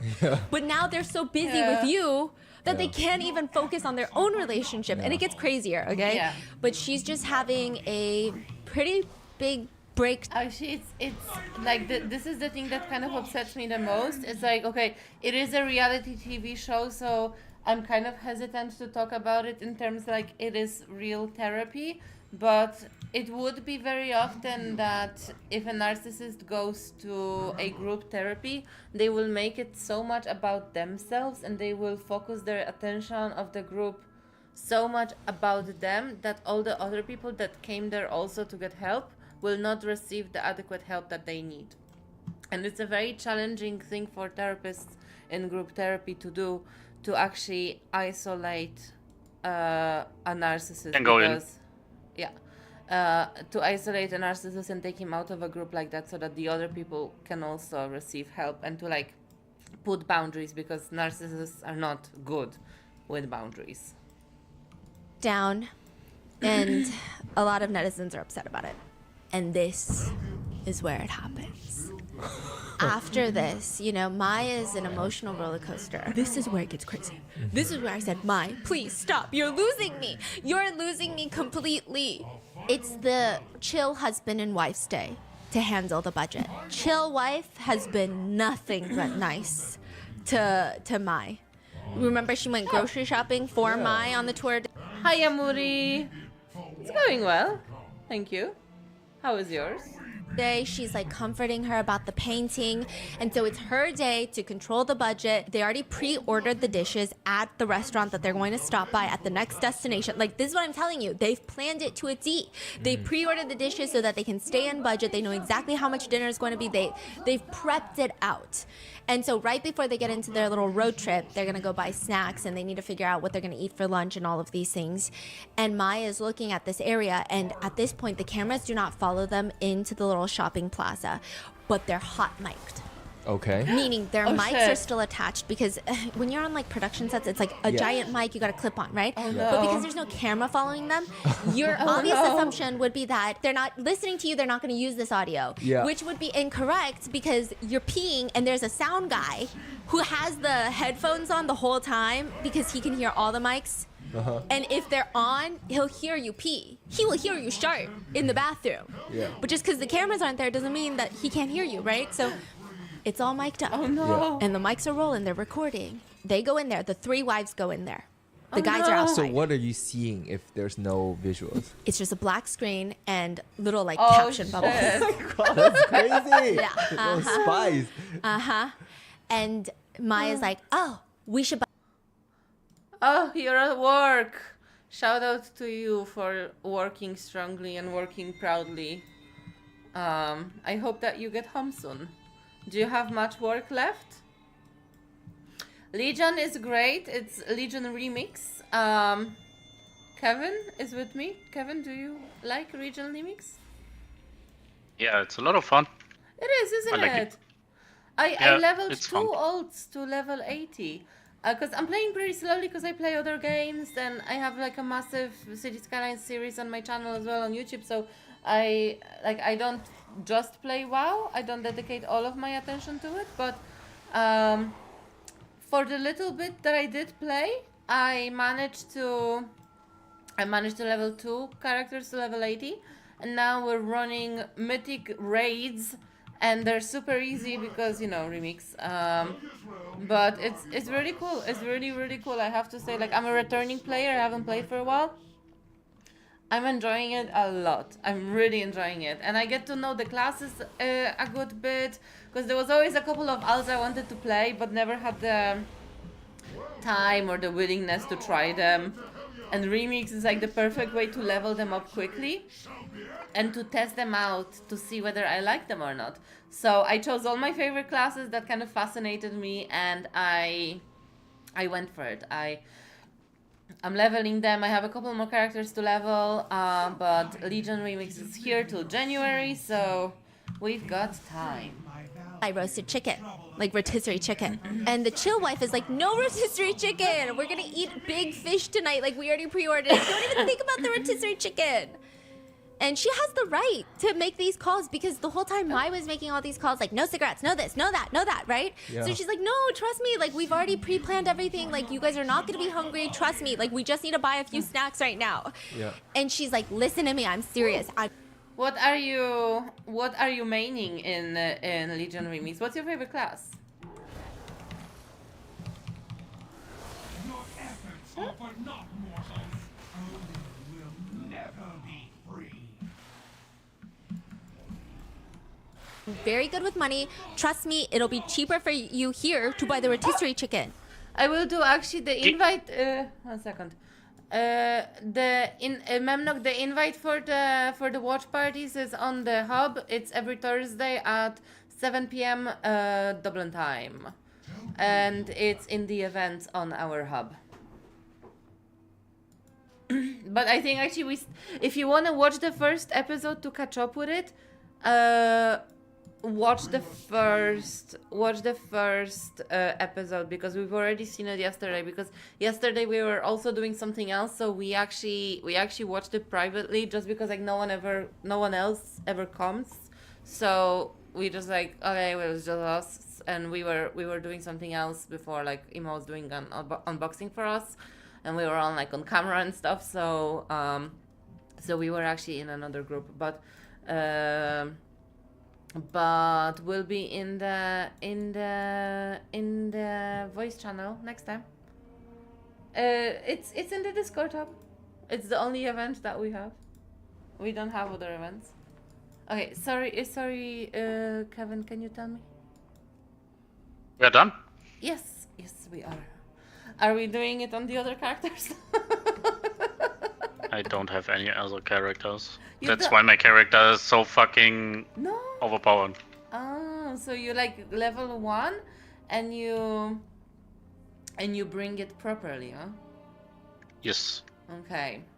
No, I'm just using this opportunity to level my ults because I really wanted to experiment with a couple of characters, and I feel like now is really the time to do it before midnight, so I can truly make an informed decision on who is going to be my main in midnight. That's why I definitely have Warlock, because I fucking love Warlocks. I have a Mage, because Fire Mage was my first ever character in World of Warcraft back in Wrath of the Lich King days, where it wasn't even like a proper Fire Mage because there was no very clear breakdown between Fire, Frost, and Arcane. There was just like 3 talent trees, but I was investing in the Fire one. So I'm trying it again, and I'm actually really loving the Fire Mage. I have to say, like, the tempo and the rhythm on it is so cool. I have a priest as well because I love the idea of a Shadow Priest. I was trying to play it in BFA, but it didn't catch me very much. I don't know, just like dotting targets is kind of exhausting for me. But I'm hoping that maybe it's different now, because like also I tried Fire Mage in BFA as well, and I didn't like it. I felt like I didn't have enough buttons to press. So and now I love it. So I'm gonna try the priest again, and I also have a demon hunter. Demon hunter is the next one I'm gonna play. Last time I played WoW, like a year and a half ago, I actually leveled up a demon hunter on the alliance side, and it was great. I had a lot of fun with it. I actually had a series doing BFA content with my demon hunter. I can say I don't really know it well, but I'm eager to learn. I tried playing rogue a little bit, and that was very challenging. I'm definitely most comfortable with casters, but I think demon hunter is a good way to get into the melee classes while kind of like still having the flavor of a caster. Yes. Okay. And also, actually, it's funny, Yamuri, that you're mentioning Paladin, because I was just asking Raven the other day, my friend Raven, the other day about Paladins, because Paladins kind of fascinate me as well. Like, if I have time in, like, Season 3 of Midnight, I might give Paladin a spin. In Season 3 of Midnight? Mm-hmm. Of Midnight. Mm-hmm. So, the last season of Midnight. Yeah. Okay. I don't think I'm gonna have time to play a new class just like that before that. I wanna do Mythic Keystones this time around. So I really wanna make an informed choice about which class I'm gonna play. I'm gonna dedicate myself to this expansion. It sounds amazing. It's gonna be about elves. I love elven lore in World of Warcraft.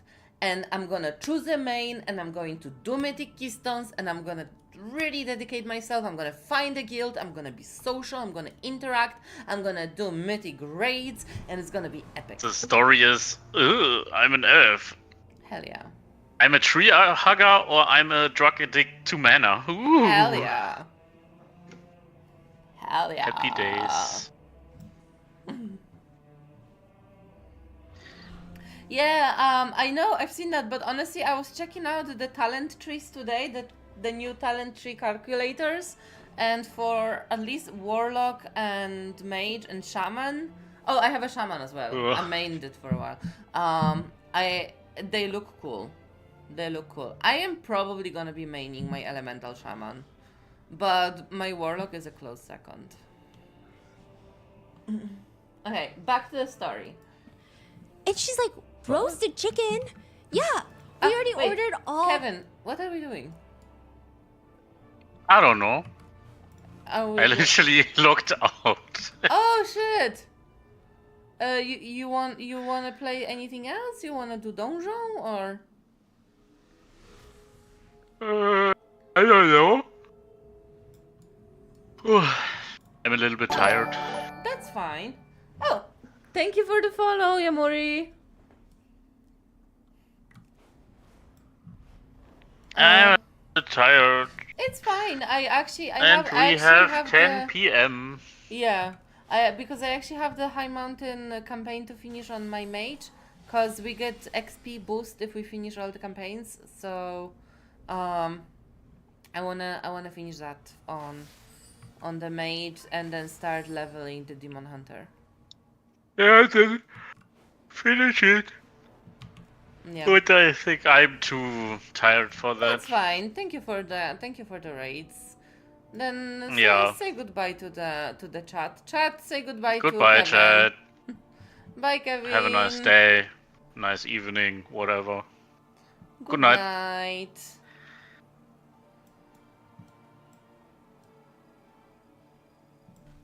Good night, Luna.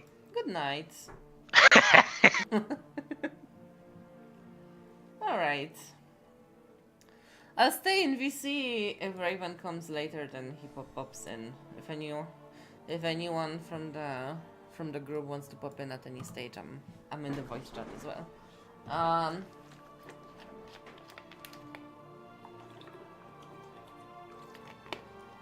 Alright, so we will finish the story of Mai and her husband. Mai sounds like an absolute nightmare. She's a menace in the worst meaning of the word. And I'm just gonna do the the High Mountain Tauren campaign line in the Broken Isles in the background. Maybe a dungeon or two, but I'll be popping away. I'll be reacting to Stephanie Sue. We also in our program today have a crazy social catfish episode that I came across the other day, and honestly I watched it. I don't know if I saw it on somebody else's reaction because I had a feeling I've already watched it, but I also watched a lot of them, but I made a mental note to save it and to watch it with you guys on our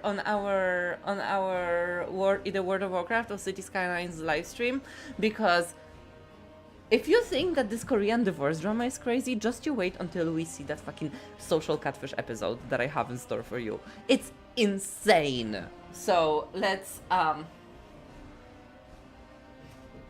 finish with this one. The meals, like, we don't need the rotisserie chicken.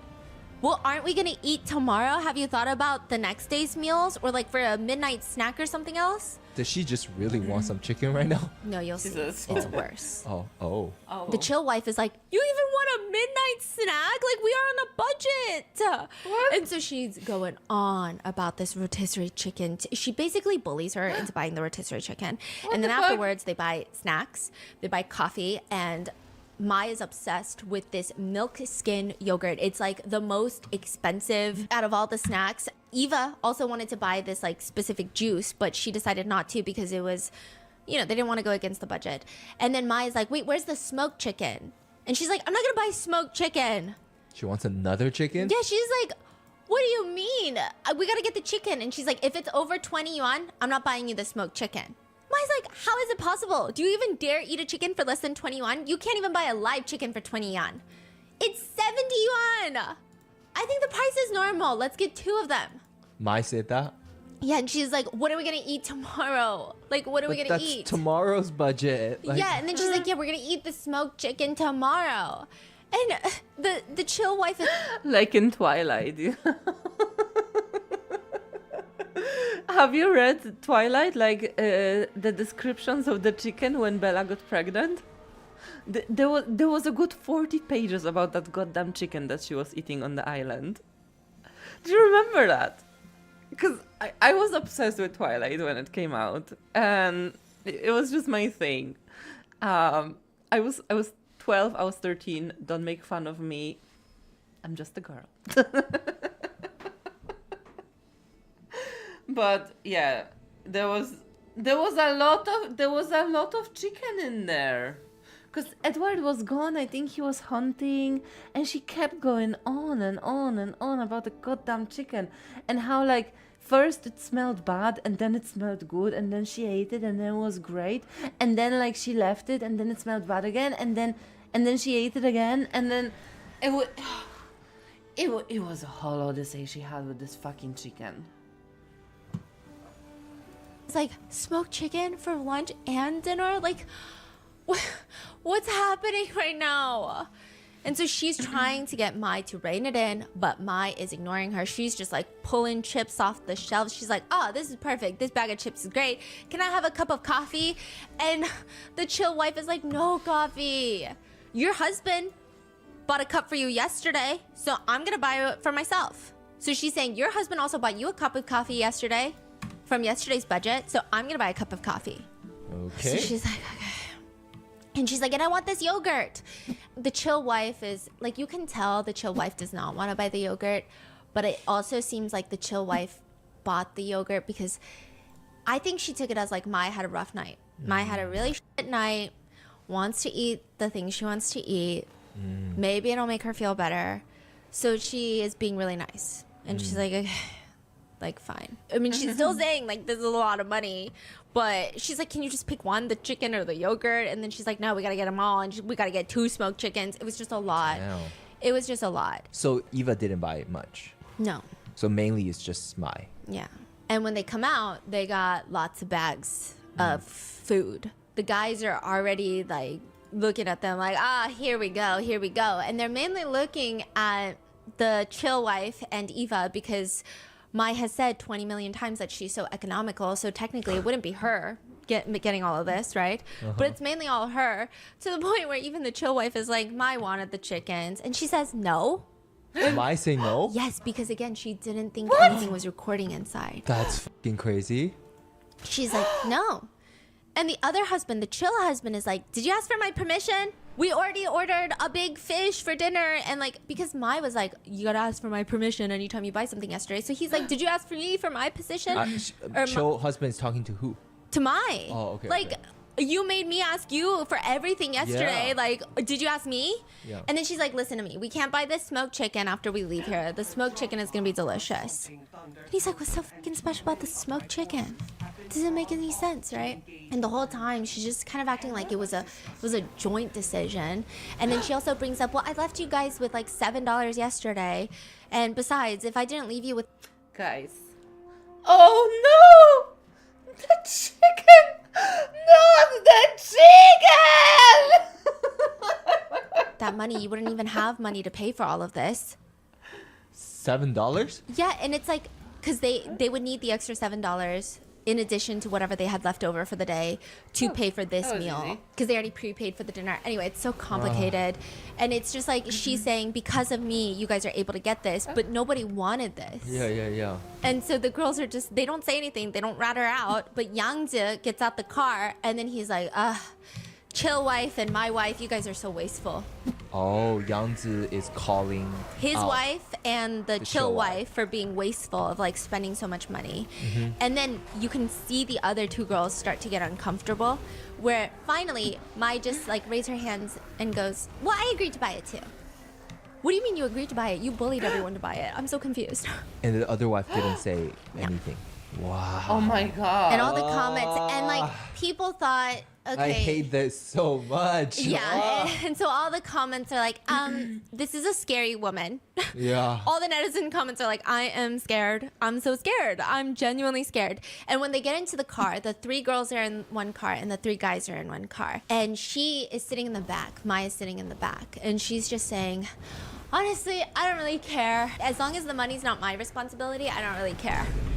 And she says she wants to live a little when it's not her day. She wants to indulge.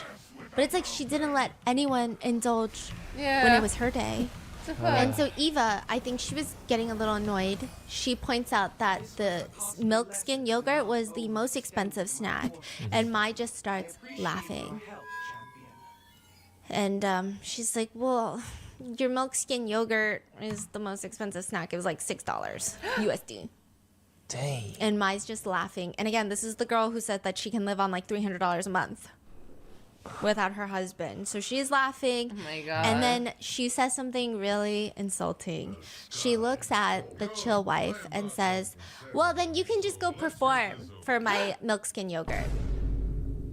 This made everyone on the judge panel like, You can when go she said that. perform Oh, for my shit. yogurt? okay, so Oh shit! to give you some context of how bad Is she a pimp? Is she pimping out her own husband?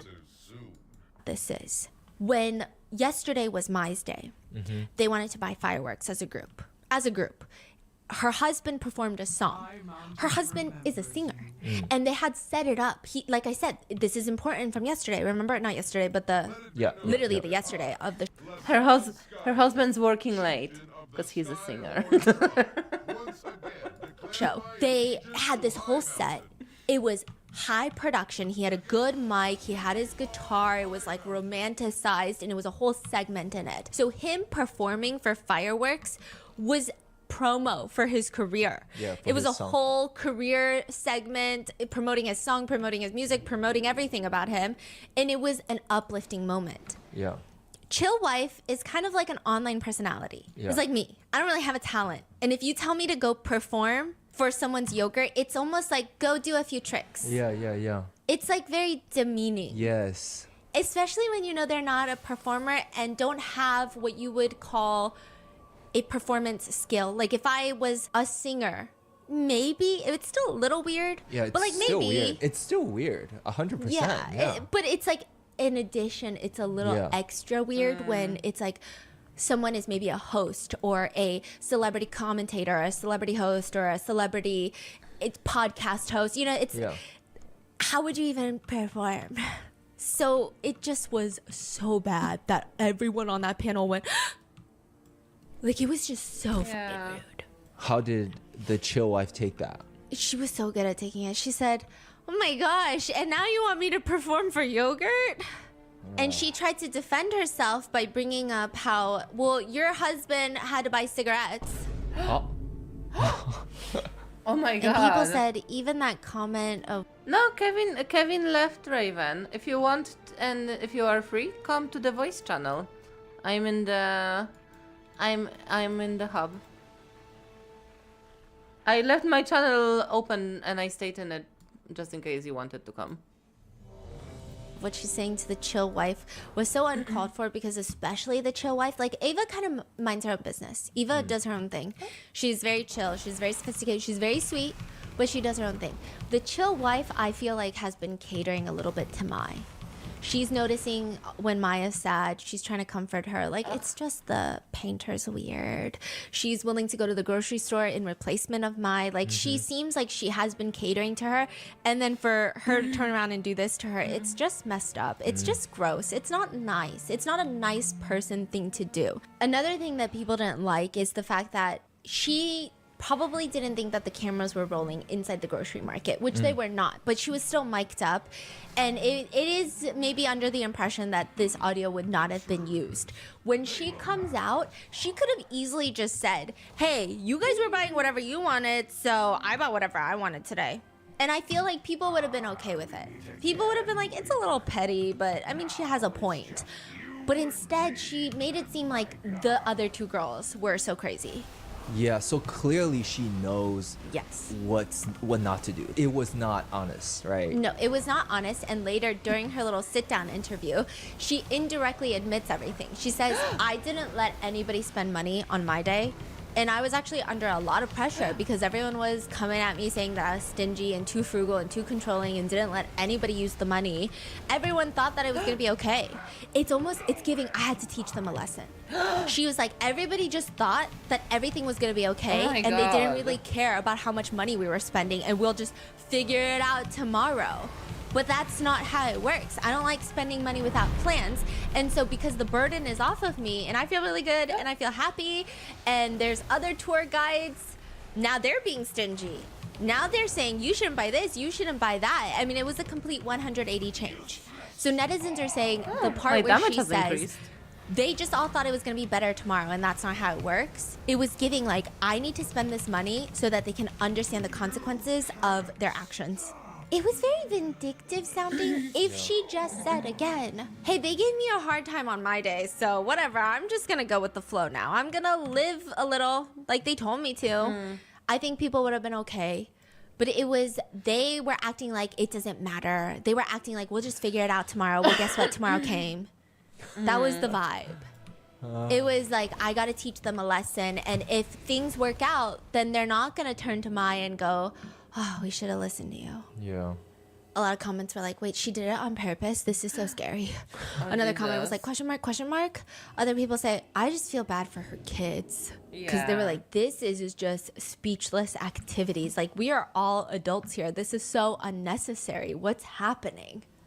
I think everyone caught on what was happening. Like, even the other husbands eventually caught on.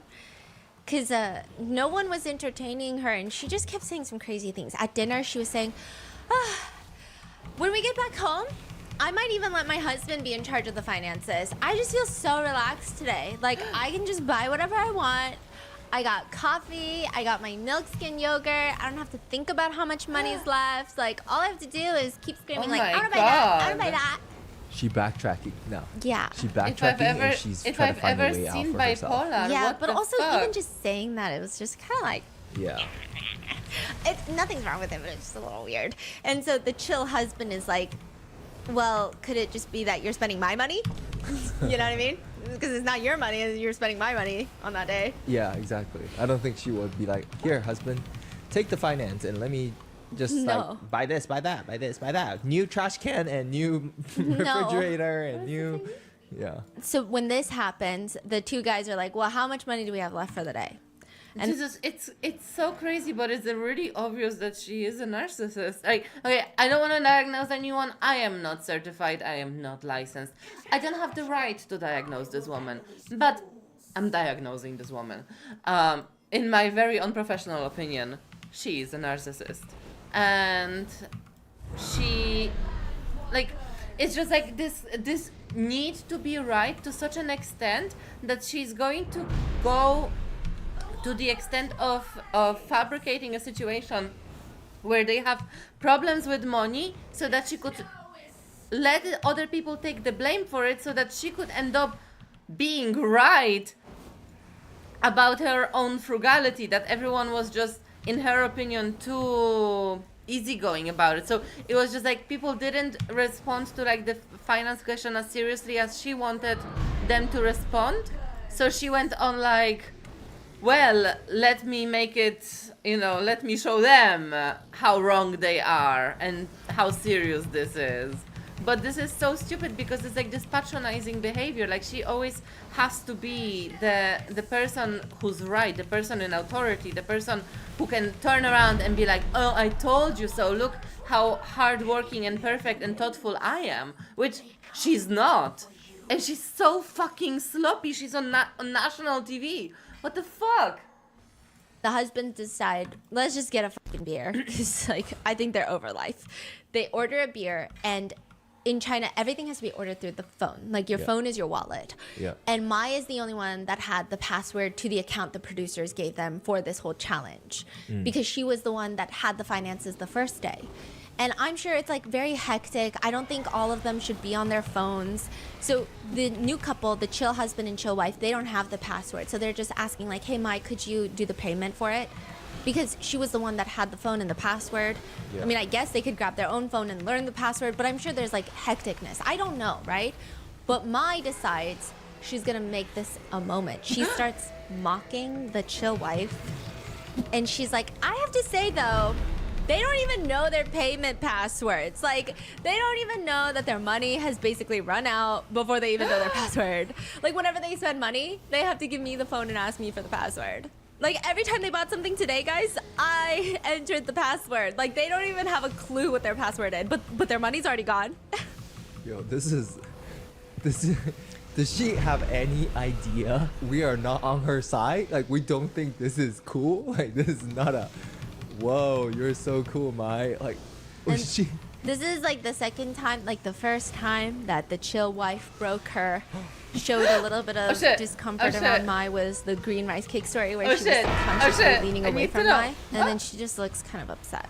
Because it's like she has done everything to try and be nice to Mai, and then for Mai to keep doing this. And is what kinda kind of diss is this? You know what I mean? Like, what have they done Yeah. to warrant this kind of comment?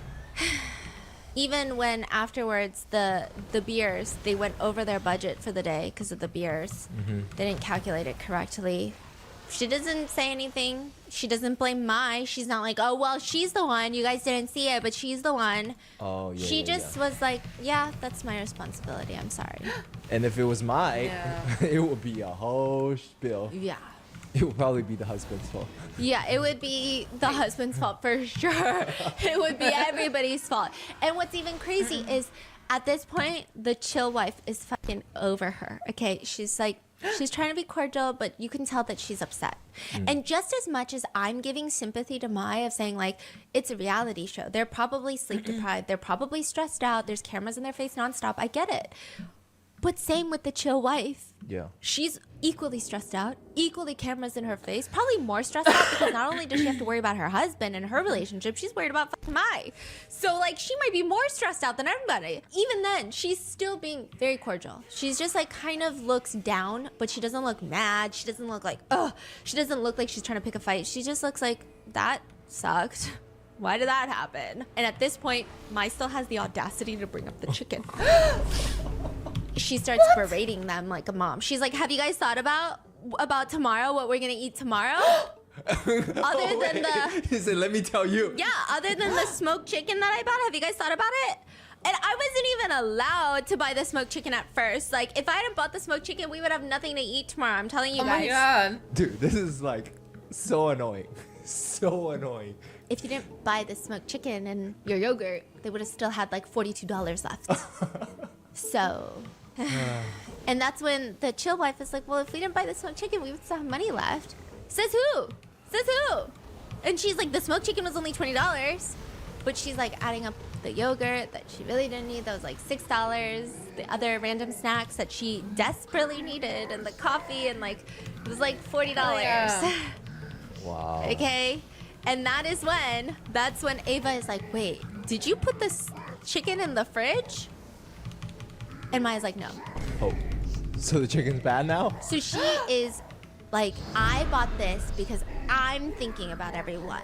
Yeah. Meanwhile, doesn't put it in the fridge. And then Lee, her husband, steps up and is like, oh, I put them in the fridge.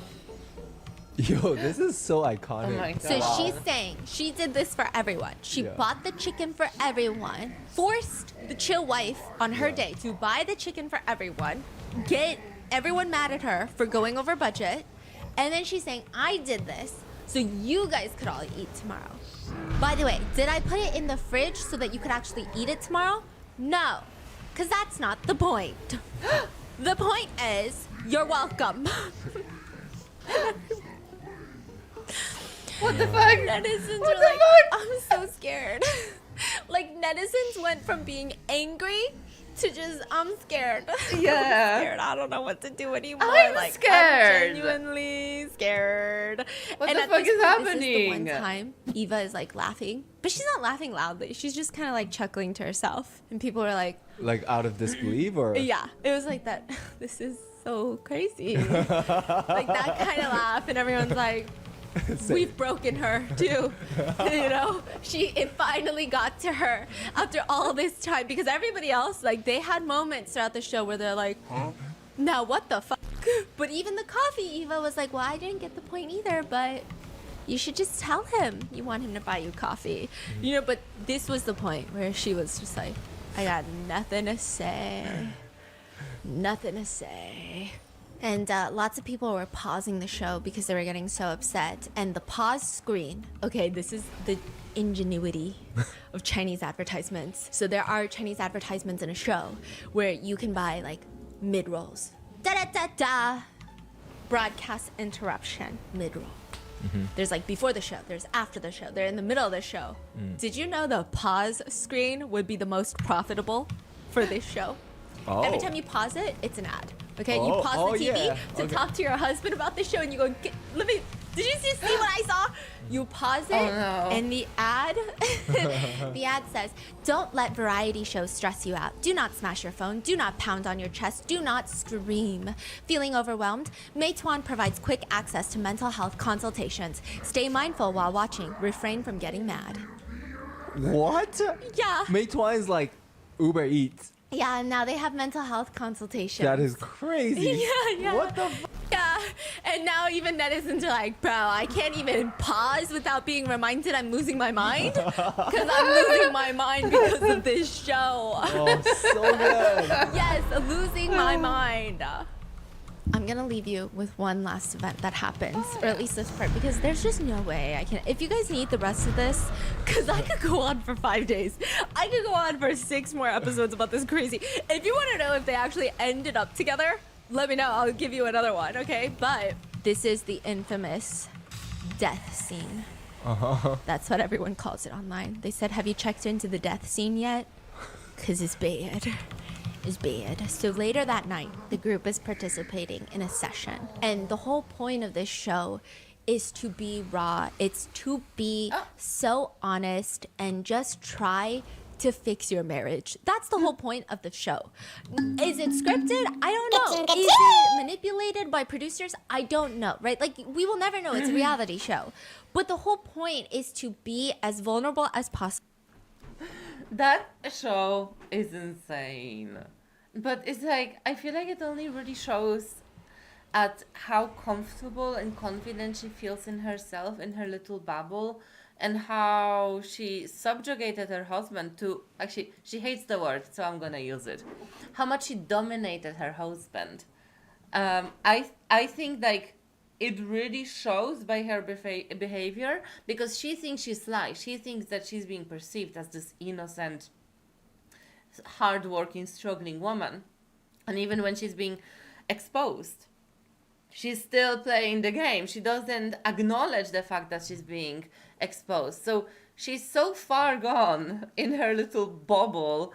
And sadly, that's the result of just how much she abused the husband, like how much she subjugated him, how much she has him under her control. Yeah, it's scary. It's really, really scary. And it's like, I think it's a perfect example to see how a narcissist works in action. Another great example is to watch any of Trump's speeches. But it's basically like, reality is one thing, but if you say it's something else, then it might change. So that your relationship works out. And you can see some people are taking it more seriously than others. And Lee, the husband, is one of them. Like, he is very genuine about wanting to make his relationship work. It's not like, oh, I'm here so I look like the perfect husband. Oh, I'm here so I can get my career on track. It's genuinely like he wants to stay with his wife, Mai. And he wants to make it work. And he's being very honest. He's been very consistent. He says, these are my main 2 things that I struggle with our relationship, is that she's way too domineering and that she's way too frugal to the point where I don't know what to do anymore. Like, I genuinely don't know what to do. So they have this one card that asks, out of the 6 people here, who best fits the description of an ideal partner? So everyone on the count of 3 is supposed to point to who they think is the ideal partner. Oh, that's very problematic. Oh, no. Yeah, it's a crazy question. Okay, it's a very fucking crazy question. And I will say, I think that... Okay, so I can foresee the issue already, right?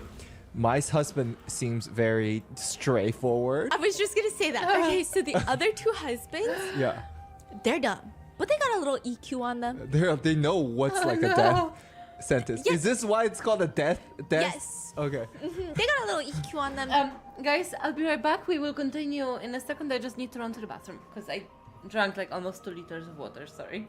I had a very salty dinner.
am back.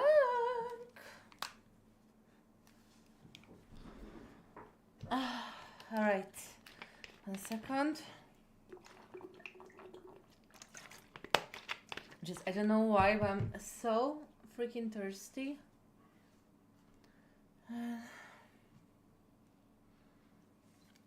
I'll come back on the camera 1 second. Let me just arrange myself.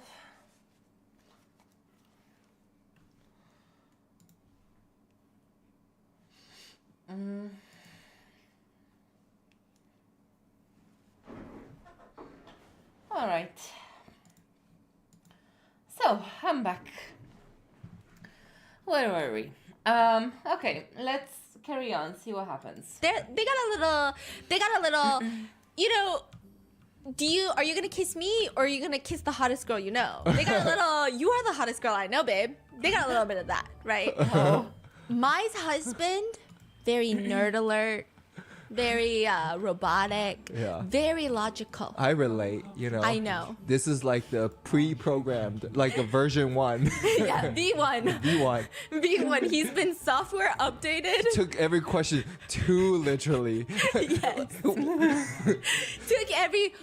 There's just no way you would suddenly wake up as a worm. Like, and there's just how.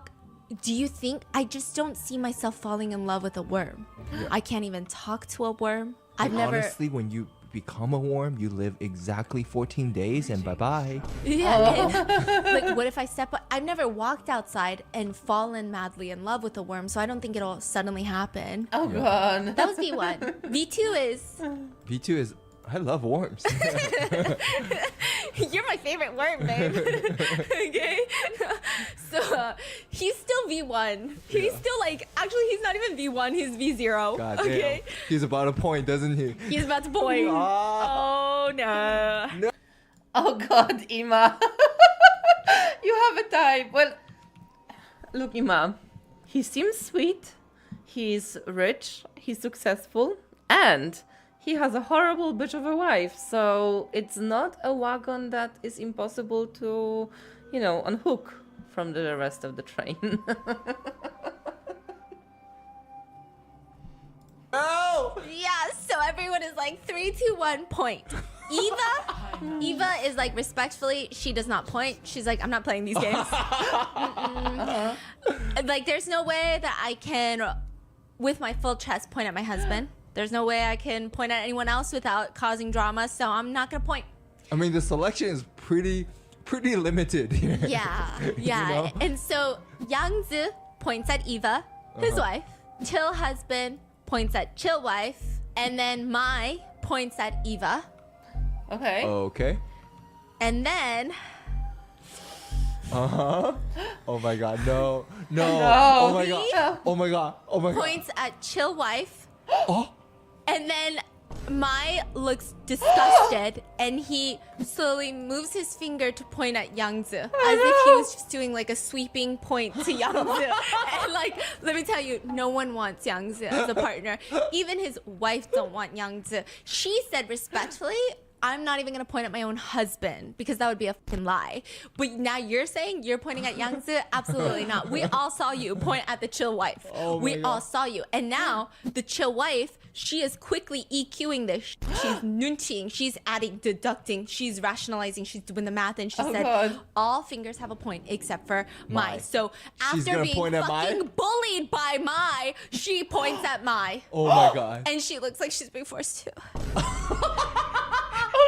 So much mind game has happened. She's like, I don't want to. That poor girl! No, but you know what? This is like some sick, twisted, emotional game of chess right there. What the fuck?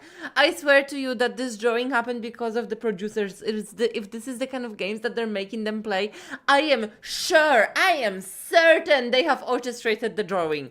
They told the painter to fuck it up. I know they did. I wasn't there. I don't know these people, but I know it. Jesus, but this girl, honestly, like, it is the best move. It is the best move to point at Mai.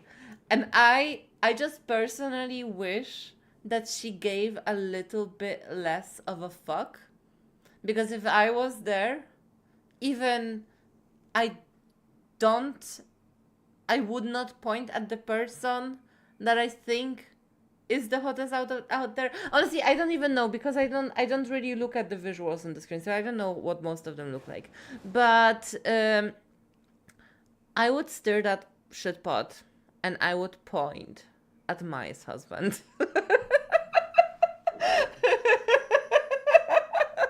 And let it brew, baby. Let it brew. Die tonight. Is this all happening in like a few seconds at the Yeah. same time? Yeah. And she can't even look at Mai. And everyone's like, how do we end up here? Yeah. No, I'm married to Mai, and Mai's married to him. Yeah.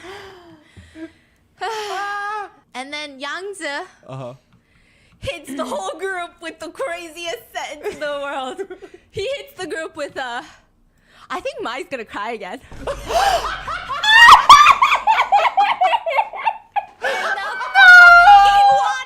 Okay. I love that guy. That guy is my type.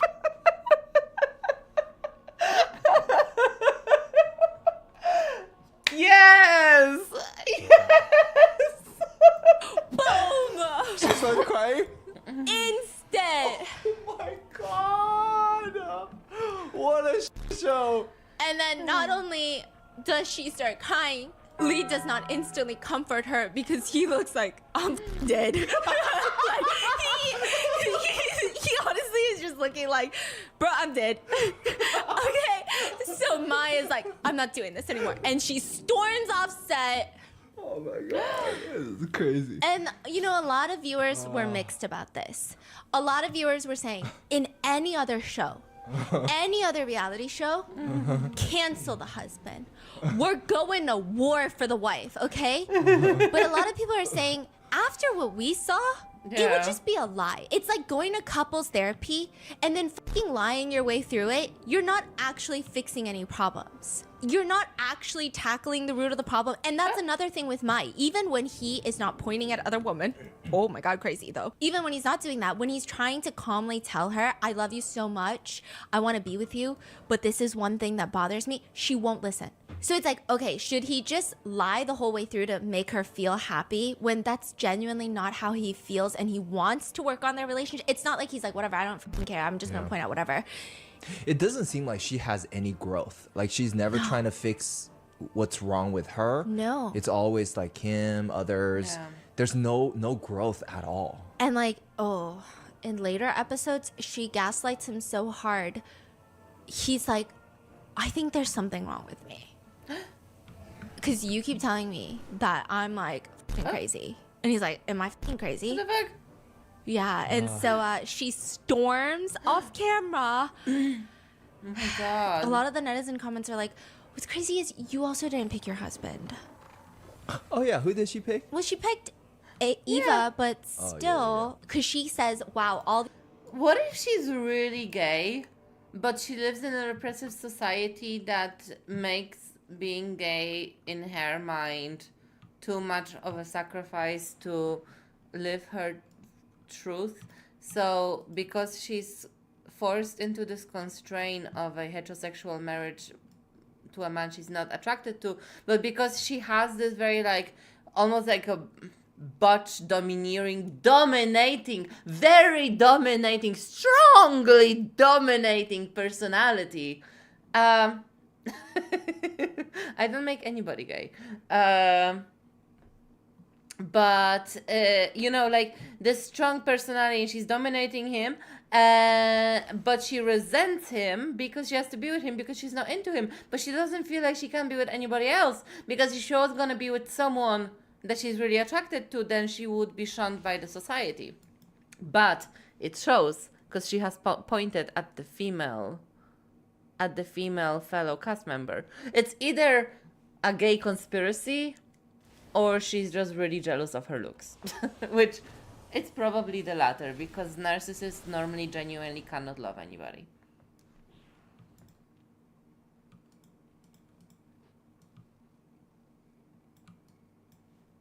The other husbands chose their wives. that wouldn't be the thing that I'm focused on. I would just be so focused on like, how have we gotten here? Like where I'm not. She someone does a lot of you- comparing and a lot of instead of reflecting and finding out the root problem and issues. That was her first thing. She's like crying, and before she storms off, she says, and all the other husbands chose their wives. Yeah. So it was like very weird because it's like in that situation, I felt like I would just be sad and heartbroken that my husband, like we've gotten this far in our relationship where he doesn't think I'm his ideal partner. And in fact, there's someone else that he think is not that he wants to go date that person, but like that's just how far we've drifted apart. Like how did we even get here? You know, is the feeling. Whereas she's like, but the other husbands. But it's again like the other husbands. I mean, what if they weren't telling the truth? You don't know anything. Yeah, she's never gonna be happy because Lee is just kind of sitting there for a second after she storms off because I think he's also upset because he's like, well, I was trying to be honest and now this happened and now he doesn't really know what to do. So he's They just should utterly divorce, blank. like, He looks very ASAP. distraught. Some viewers are like, why isn't he chasing after her? Some viewers are like, no, that's why she's become the way she is because he's always probably chasing after her and like this is her habit. This is like why she feels like she doesn't need to change or listen to him. It's just weird. And it's just like these very awkward moments. A lot of netizens say what's actually funny though is that you can actually increase the volume to the highest on the TV and you hear Yang mutter under his breath, she's already cried like 800 times. no freaking Oh my way. god. This is like the 800th time she's crying. Yo, this is crazy. So then he goes finally to comfort her and she shuts him down immediately. She refuses to listen. She refuses to talk to him. She's like, let's not talk about it. Let's not talk about it. Then they continue. She like sits back down and she's like, okay. And they continue with the next card. Of the 6 people here, who would you like to be friends with? Oh, the show goes on. Yeah. Oh, and God. one by one, they're all pointing except Wait, what's the for question? out of the 6 people here, who would you like to be friends with? And everyone's pointing, even Eva's pointing, and Lee is not pointing anymore. And everyone's like, you have to point, you have to point. And later he just says, I was really into this journey. Like I was really hopeful about the whole journey. But then I realized if I follow my heart, I'm just gonna get in trouble. And so the whole rest of the game, everyone's like, Lee, you have to point, you have to point. And he just looks detached. Like he's not even into it anymore. And Mai doesn't give. She crushed him. She crushed his soul. And look how smiling she is. What a bitch. Was my pointing? Yeah, and she's just like mad. Later on, they have a conversation about it, which we're gonna get into later. But they have a quick conversation where he tries to talk to her about why he pointed at the chill wife. Because she's chill. No, it's not because he wants to like hurt Mai's feelings. He was just being genuinely honest, and he thought what would happen is after everybody points, everyone comes up with their reasoning and they can have these open discussions of what they're looking for, what they wish their partner would do more. And he says, I've never really talked to the chill wife. Like, it's not like he's flirting with her or like likes her. It's just he's gotten close to the chill husband. Remember, because he said they bonded over bikes and photography and music.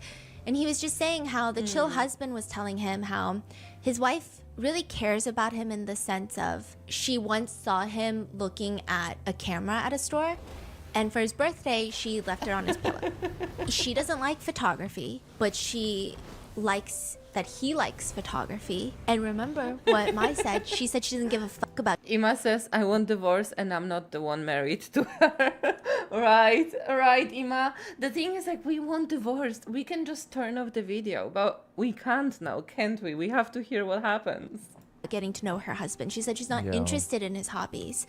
And there was, he liked a certain bike. Again, she doesn't bike, but she bought him the bike because he likes the bike, and she will listen to him about his biking and marathons, and she's like really not into that shit. Like she's like whatever, but she'll listen, and she's like trying to get to know him. And so that's why he pointed at her, not because he likes her, obviously, not because he wants to get with her, not because he wants to humiliate Mai or hurt her feelings. It's like he genuinely just wanted to express this to Mai. Like those are things he wished that he had in his relationship.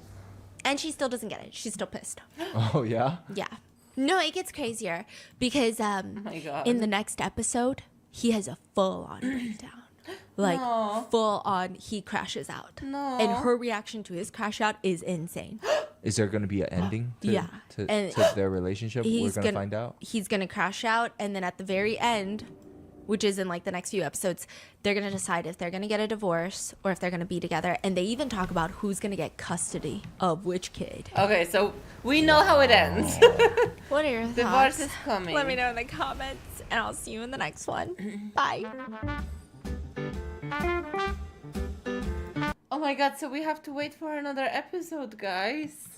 The one good thing about the fact that we have to wait for another one is that it has already been a couple of days since this one came out, so so hopefully we don't have much time left before the next one. But we might not, if it comes out next week, then we probably will listen to it on Friday and talk about it. But yeah, what do you think about Mai? Mai is a despicable, severely dominating kind of a person. Which there's nothing wrong in being dominating, but it is wrong when Mai does it. I don't really like her, can you tell?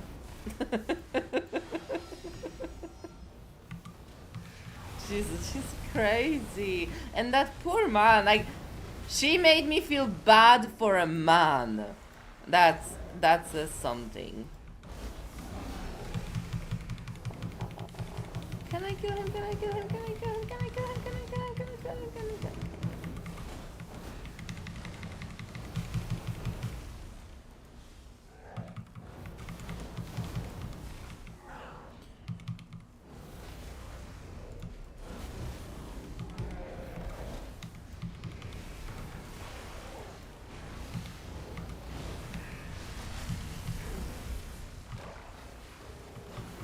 I did it! Bang, bang, motherfucker. Hell yeah.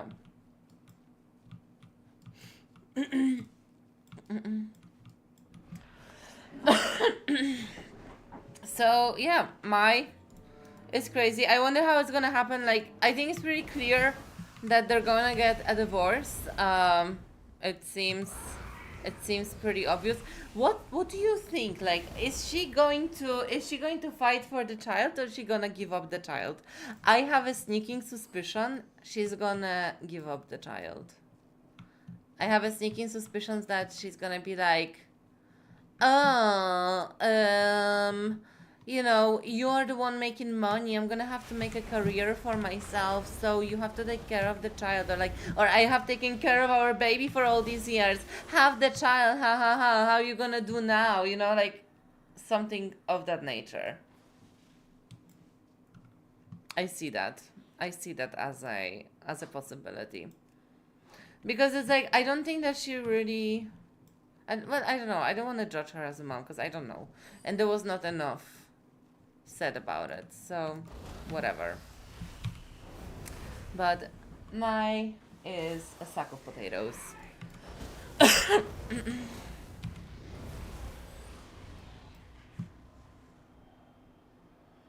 So let's social catfish. Just who was it? Let me just go into my history for a real brief moment and find a video of the social catfish. There's actually two.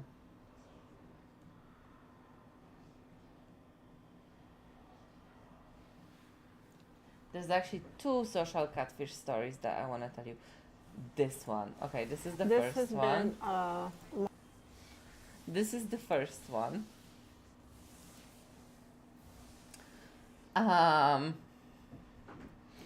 This is one of the craziest social catfish episodes I have ever seen. I feel like I've seen it more than once at this stage, because I watched it recently, like a couple days ago, and I had a faint feeling like I've already watched it, but I often have this thing, like I watch something and then I'm obsessed with it, but I forget after a week, and then I can watch it again and I feel like I'm watching it for the first time. So And then I came across it again, and I just made a mental note. I was like, okay, it's in the history now. I need to watch it on stream. So Long, hellish let her speak for nightmare herself. of over around 7 years. Trigger warning, scammers. Trigger warning, racism. Trigger warning, shitty people. Overall, shitty people. And you're still with him. He calls me his wife all the time. What's up, Seekers? Welcome back to another episode of Scamfish presented by socialcatfish.com. He does not, as far as I know, have like a Ghanaian accent.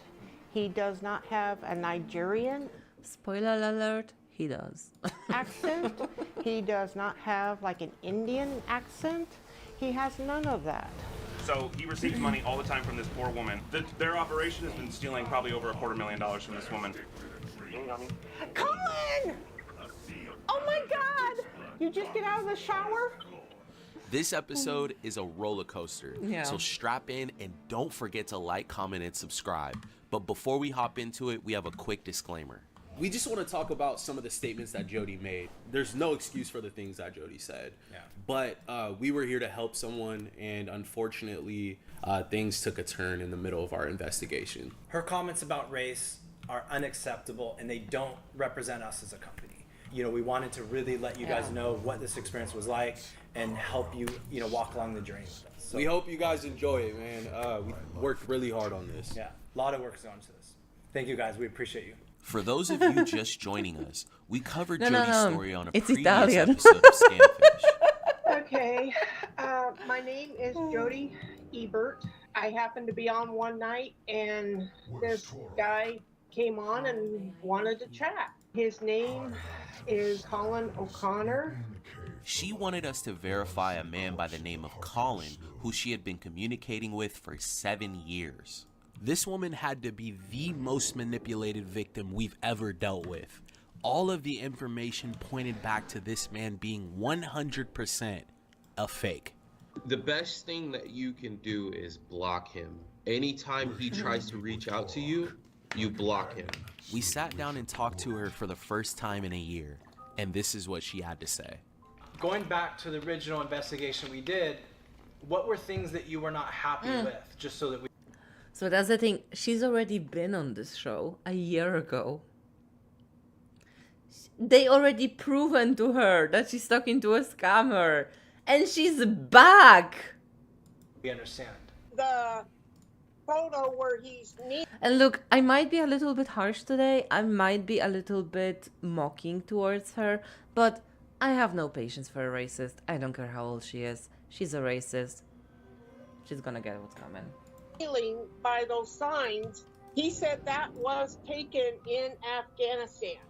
I noticed he looks young in that picture too, so it could have been at an earlier time when he was younger. So I feel like we did come with enough information to prove Exactly. She's a dumb racist. that he was fake. But just for you, we'll go back and give you some more clarity. I hope so. And will you go on camera also then when Right. you get us together and apologize and do more thorough investigation on other catfishes that could have been possibly a true romance? Only if you promise to apologize if I'm right. Okay, and if you apologize, I'm right. All right, deal. All right, you guys. We knew we How had happy to she step it up is, a huh? notch to get Jody to come to terms. How we were going to do that was still a bit unclear. It was hard to understand why she still believed this man wasn't lying to her. Our team went into this with an open mind and decided we had to meet with Jody in person to understand what exactly she saw that we didn't. So we flew her out to California from Nebraska so we can meet her face to face. You'll land at 8:39 p.m. and then I will have a car out waiting for you to pick you up. Okay. Okay. All right. And then how are you gonna get food? I do have $10 on my card. If I need anything, I could get a little.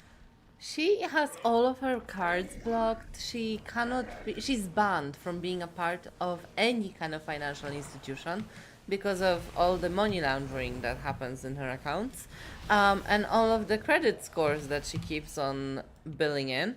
And she has $10 going across the country to LA for food. Let that sink in America. Something then, maybe in the airport or so in Denver, or I will need something at the motel. Okay, I can like Postmates you or Grubhub you something. We tried to send Jody money so she could buy herself some food while she was traveling to California, but we couldn't.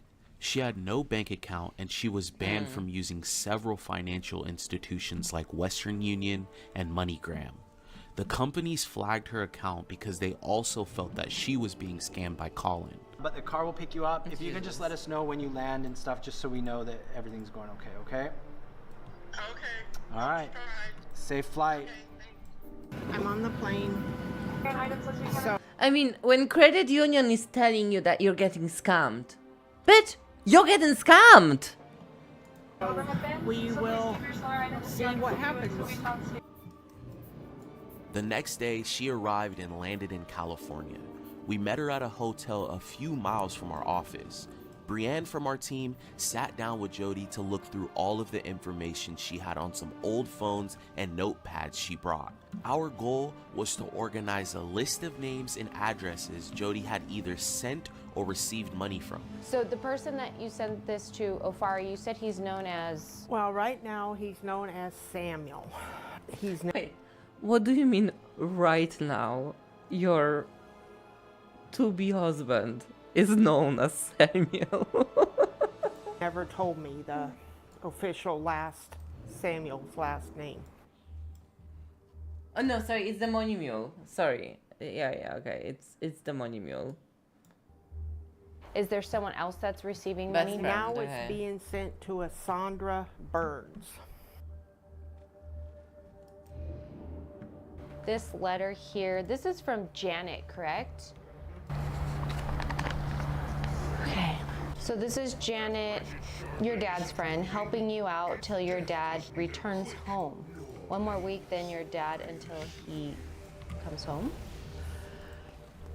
I think I was told it was kind of a mistake on how she did that, but I have no idea. I tried asking him about it here a little more recently, and it sounds like it was a mix-up. So you weren't expecting to receive this? This is a random I note. was expecting the money, but I was not expecting that. Jody was obviously in denial. She made excuses for Colin through this whole interview. She brought several calendar notebooks specifically to remind her for when she needed to send money to Colin. These notebooks dated all the way back to 2016.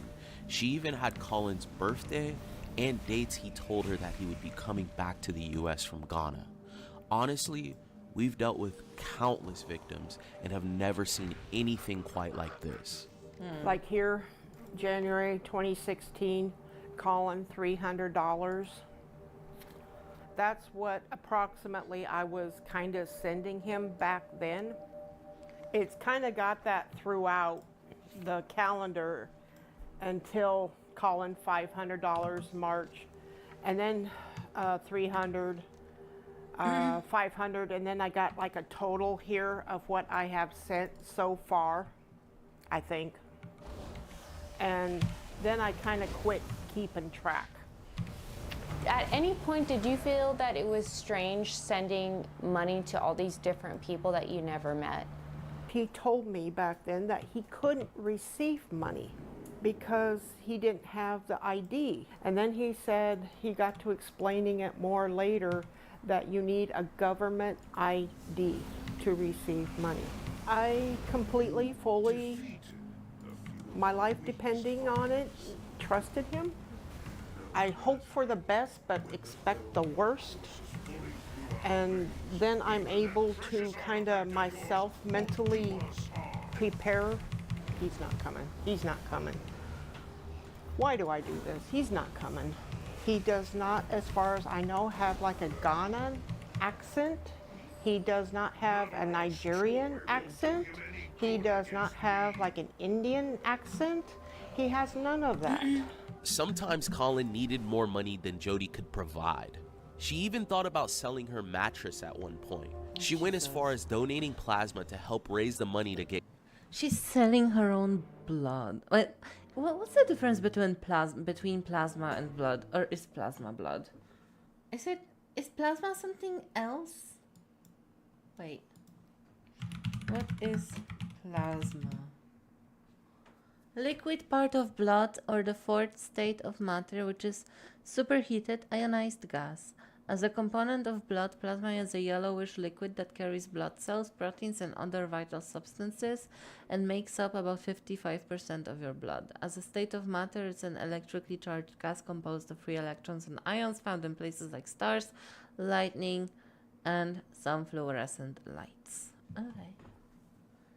Cool.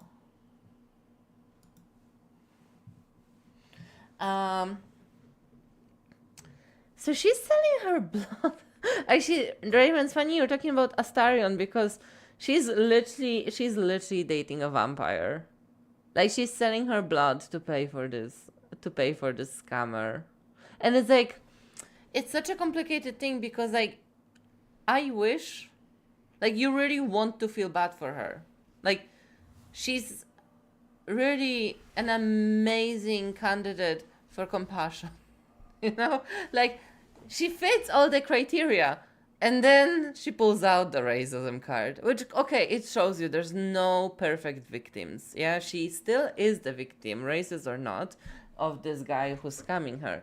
But I just don't feel bad for her because she's a racist. Calling home. But I did plasma because things were so rough and I was sending so much money. I wanted some more money. We needed more money for me and my mother. But when I was doing it, the prices had gone up on how much you would get. And my size, I got the top dollar. I did do it for 3-4 months, 5, 6, somewhere along in there, between 3 to 6 months. Some of it I used for him to put with my other money and hoping that he would get home. And as we are here now today in 2022, he didn't. We You can hear the irritation in her voice. There's a lot She's of like emotion puffing and invested in puffing this. and There so is she's a gonna ton. blow the hay 'Cause house, you know, nobody away. understands. I still say. What do you not understand? You're getting And I scammed. He's always not say, real. Not all online romances are scams. You guys have pulled out a lot. And I appreciate that. But it sounds like the majority of them come from Tinder, Twitter, Plenty of Fish. We were able to collect a lot of names for our list. With all these money mules involved, we knew we had to reach out to our good friends Trilogy Media to do some footwork. They arrived and interviewed Jody to get even more details. We have a company and a YouTube channel called Trilogy Media. We've been around for about 6 years, and our main mission is like hunting scammers. Who paid for it? I don't know. What do you mean you don't know? This stuff that you're doing, this is illegal. Yeah, no me. What do you mean not you? What's your name? Norris Chen. And this is actually incredible. This dude sometimes shows up in different episodes of theirs, and he's really, really cool. I think he's Eastern European.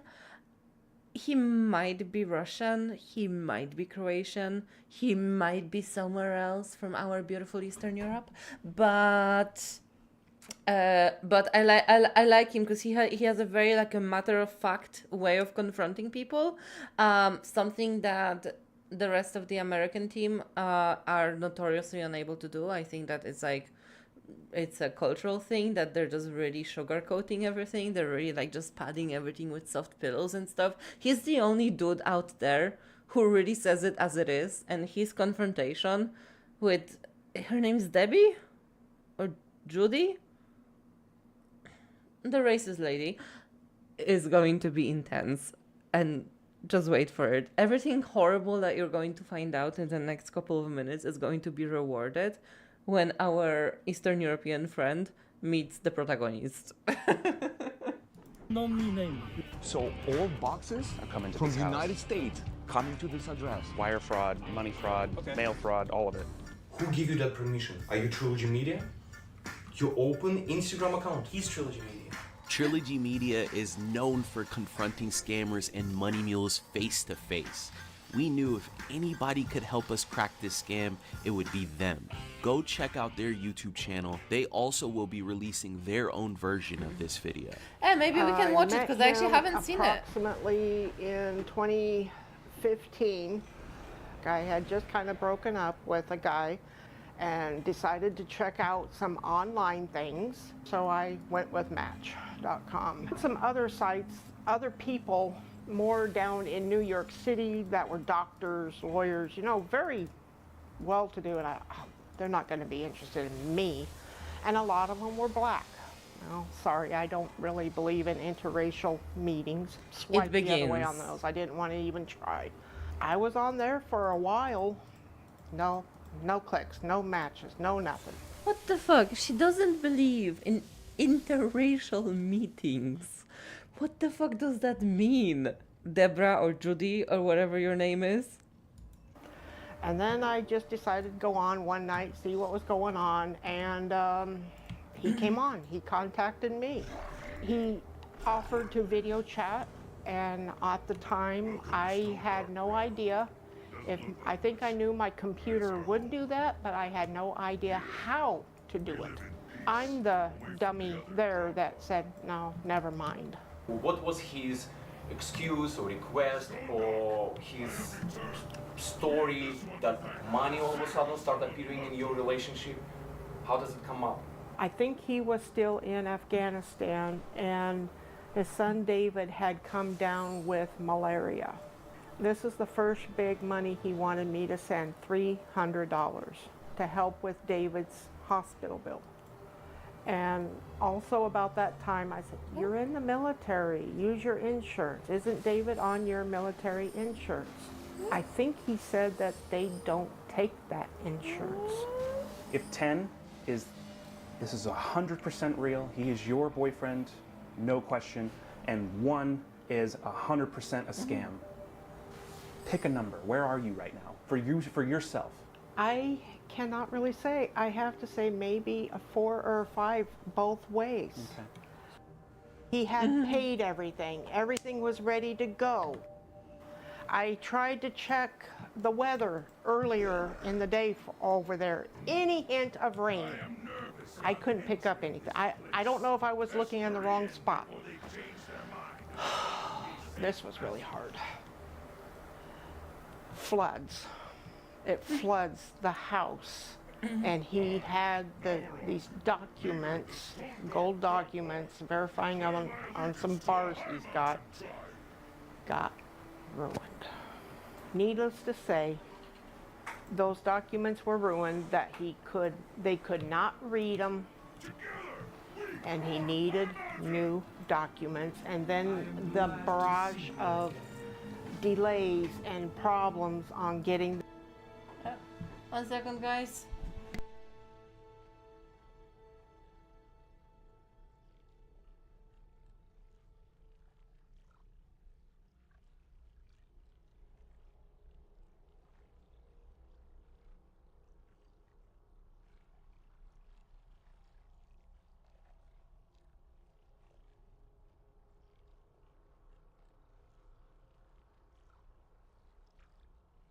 The documents read.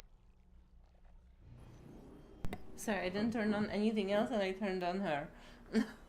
Sorry, Nev just came to say that he's going to sleep. Done. He had to start all over, and I think the price went up. He had to get those documents redone before he could fly. One of them actually has my name on it. Have you seen a picture of that? 50 kilograms. 50 kilograms. Have you seen a each. picture of that with your name on it? National Minerals Agency, certification of region and ownership. This is certified. Your ownership is spelled wrong. Jody O'Connor Oh, is a Jesus. bona fide owner of 50 kilograms or 23 carat, 96% purity of gold, origin of Ghana, with the part of the National Mineral Agency under Minister of Mines and Mineral Resources. Why didn't he trade the bars in to pay for his own luggage? That's another long story. Yeah. Have you ever spoken to him? It's always gold from Africa. Like, how do you scam a racist white lady? You buy her with the idea of racist colonialism. Or resource colonialism. I'm on the phone. Oh yeah. Oh yeah. Many times. I'm dying for you guys to hear him and I'd love to. everything. And the way he answers the phone, his laugh. Let me try a different number. Call rejected. He probably doesn't have that number. I'm kind of just like waiting for the part they're gonna get onto the scammer, because the scammer bit in this episode is kind of insane. So I can't wait for them to show you like how they actually identify the scammer. Number no more. It takes 2 showers. He must be in the shower or he doesn't have minutes.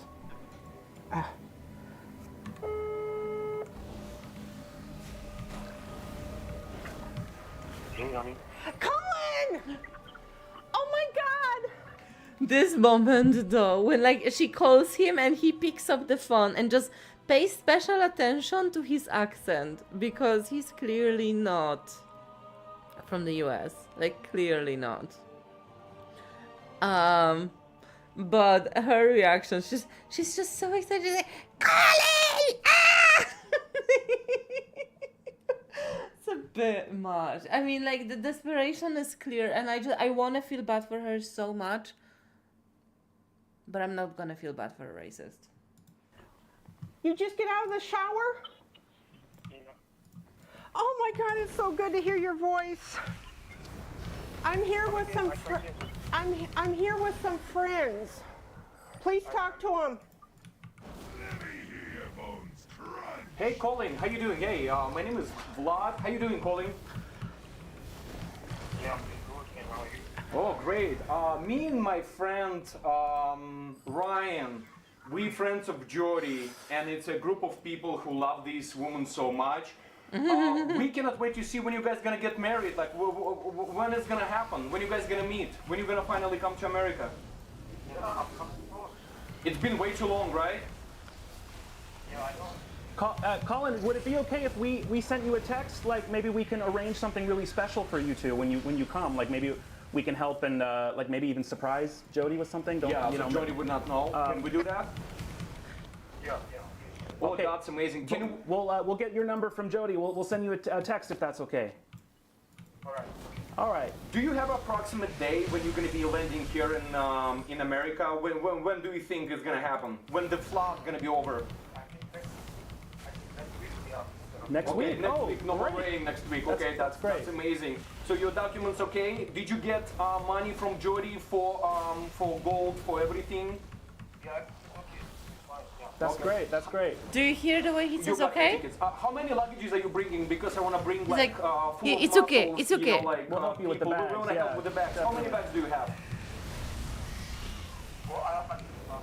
Six. Oh wow. Six. Beautiful. We're bringing 6 guys. That's great. That's amazing. Are you still gonna have that 50 kilograms of gold for Jody with her name on it? Is his name Vlad? Vlad or something like that? The Eastern European dude. I love his attitude. I love how he's coaxing the scammer, you know? Like, he's like, amazing, we bring things, men, with us for your luggage. I love it. That's great. Wow, Jody is What a fabulous. bozo. You would never ever would hurt Jody, right? You would never lie to Jody, right? You're an honest person. I love it. No, I'm always honest. Yeah. I love her, and she know. You hear that? You hear that in the accent? Like he's trying to put on, and he's trying. What I'm noticing is that he's speaking as shortly as he can, So he's not using long, elaborate sentences because that's how he can get stuck up. But he is using short answers, short, like yes or no if he can, or, you know, just little sentences. She know, you know, but it's still there. The accent is still there.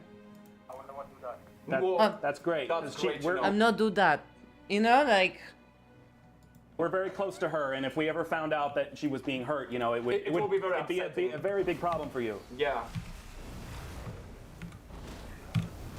But anyway, nice talking to you. Nice talking to you. I'll send you a text later, okay? Okay, we're gonna send you a text. Make sure the gold is secure, and we're gonna see you in America, okay? Okay. All right. Bye. Bye. Jody, wanna say something? Very Eastern European attitude. Make sure that the gold is secure. I love how she's just smiling because the worst thing in her delusion is that she thinks that she won. She's just like, they spoke to him. Oh my god, I was right. He's real. He's real. I was right. But she looks like a meth addict who just took a big hit out of a bong. Hey, how you been doing? Yeah. Are you good? What's wrong? Do I hear Samuel and Priscilla there, or the kids? Yeah, everybody's fine. Everybody's okay. And nobody. Again. They're Everybody's fine. Everybody's okay. You know, you hear that? You hear that?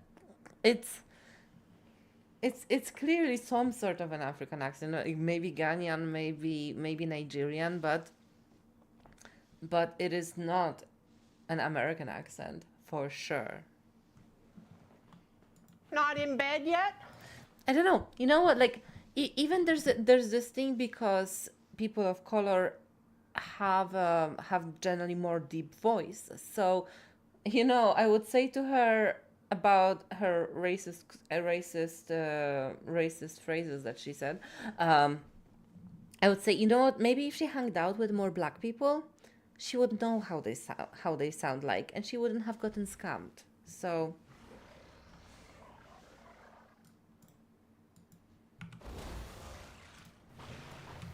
Yeah. Wow. Tell him hi. Hi, David. Hi. Take care. Okay, I'm gonna text you. Okay. You're gonna text? Do you hear this? I'm gonna text you. Okay. You hear that? Okay. I'll text you back later. I'm a little busy. Okay. Okay. Take care. Take care. Love you. All right. See you next week. I better. Yeah, I love you. Okay. Love you too. Bye. Love you. Bye. Oh. Jody, I'm that's an African so accent. cringed out. Not from what I've heard. It's an African accent. It's not Italian. So here's the thing, like we talked yesterday, right? And you had how much in your account? $10. $10. So we flew you here, bought you dinner.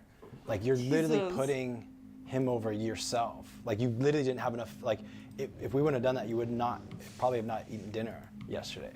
But if you came here with $10 in your account, how did you get him $500 last week? Did you have $510 in your account last week? I'm asking, not judging. I'm just asking. I don't know if I really want to say. How did you send it to him if you can't use Western Union? I sent it to Celine. Cash in a box? Okay. FedEx. Okay. Supposed to send it to Colin. And as far as I know, he has been sending it. But He's you've been never good. talked to Celine? No. It looks like we may have found our main money mule. Jody has been sending money to Salim's house for years. When we first met Jody, we sent Colin a link to track his IP, and it came back to New York. Salim also lived. This is the best part of it because they actually do catch the money mule, and they do. I think at one stage they identify the scammer. Unless I'm thinking about the next episode that I wanted to show you from them, because there was another one that they actually found the scammer. They found his social media. They showed his face. They showed everything, and it was fucking amazing. But I don't know if it was this one or if it was another one. But I have it on the list. If it's another one, we can watch that too. But yeah, I love it. I love it when they get out into the field and they actually go after the scammer to like catch him, you know? So yeah. Oh, another thing I kind of noticed when she was talking to the guy is, and that kind of makes me feel like, and this is so sad because like she probably knows she's being scammed, but she's probably so lonely and so lost that on some level, like she's deceiving herself, yes. She wants to believe it's true, but she wants to believe it's true so badly. She's co-creating this fantasy for herself. Yeah, she's addicted to that person. So like you remember when she was talking to him and she was like, "Oh, is that the kid you told me about in the background I'm hearing? Is that I don't remember names. I have a terrible memory for names." But she was almost like coaxing him into telling a story about the fantasy that they've co-created, like delusional. And the range of her excitement, like she's very down, you know, like kind of an emotionally neutral person, I would say, from all the other interactions that we've seen from her so far. But the minute that the phone call comes into the picture, it's like an explosion. It's like a high. She really is acting like a person who has just taken a big hit out of the bong, like, and not in a good way. In New York. Salim is a friend, supposedly, of Colin's that he knew from Texas. He has been the consistent also thread in this mesh of mess. How old is he? I'm not sure. I know that you're not in interracial dating. What would be if you will... The interactions between this dude and her are priceless. Pay attention. Your lovable person, and he will be different nationality, different skin color, and he's not exactly as his picture. What would be that your reaction?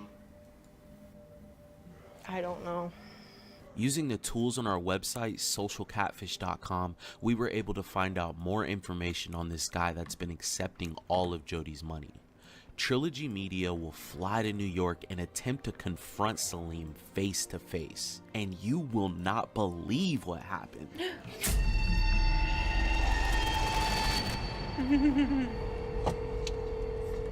He definitely works at that Domino's, bro. Yeah. I'm looking for Salim.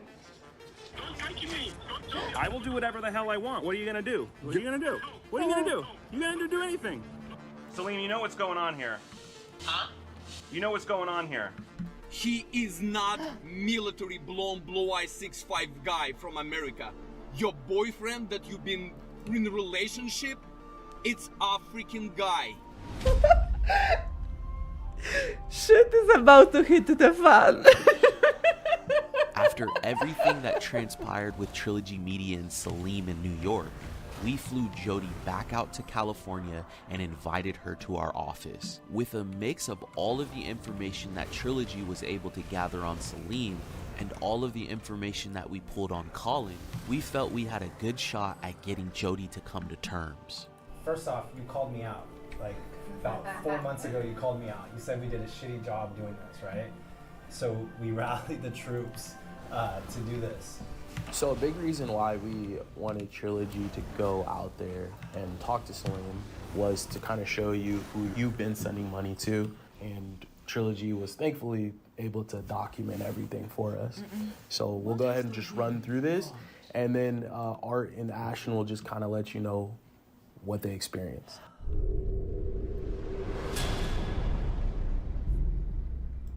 So this is Salim's house.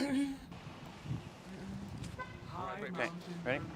We approach this in a similar way that we do when we're trying to locate money mules, which is we give the scammer a tracking number for a package they're expecting so that we can have the best chance of them being home when we show up when they're expecting a package. I had Jody overnight a package to Salim. Jody contacted Colin to let him know that she was sending him and Celine a gift. I made sure that there was no money in that package she was sending. I even had FedEx open up the package and send me photos of what was inside. I have a delivery for Salim for Unit 3. Thank you. So this first time we went to the door, we had a hell of a time getting anyone to tell us anything because, what was it, Salim's roommate? Yeah, the first one, it was tall guy. He said like, I'm his roommate. I'm looking for Salim.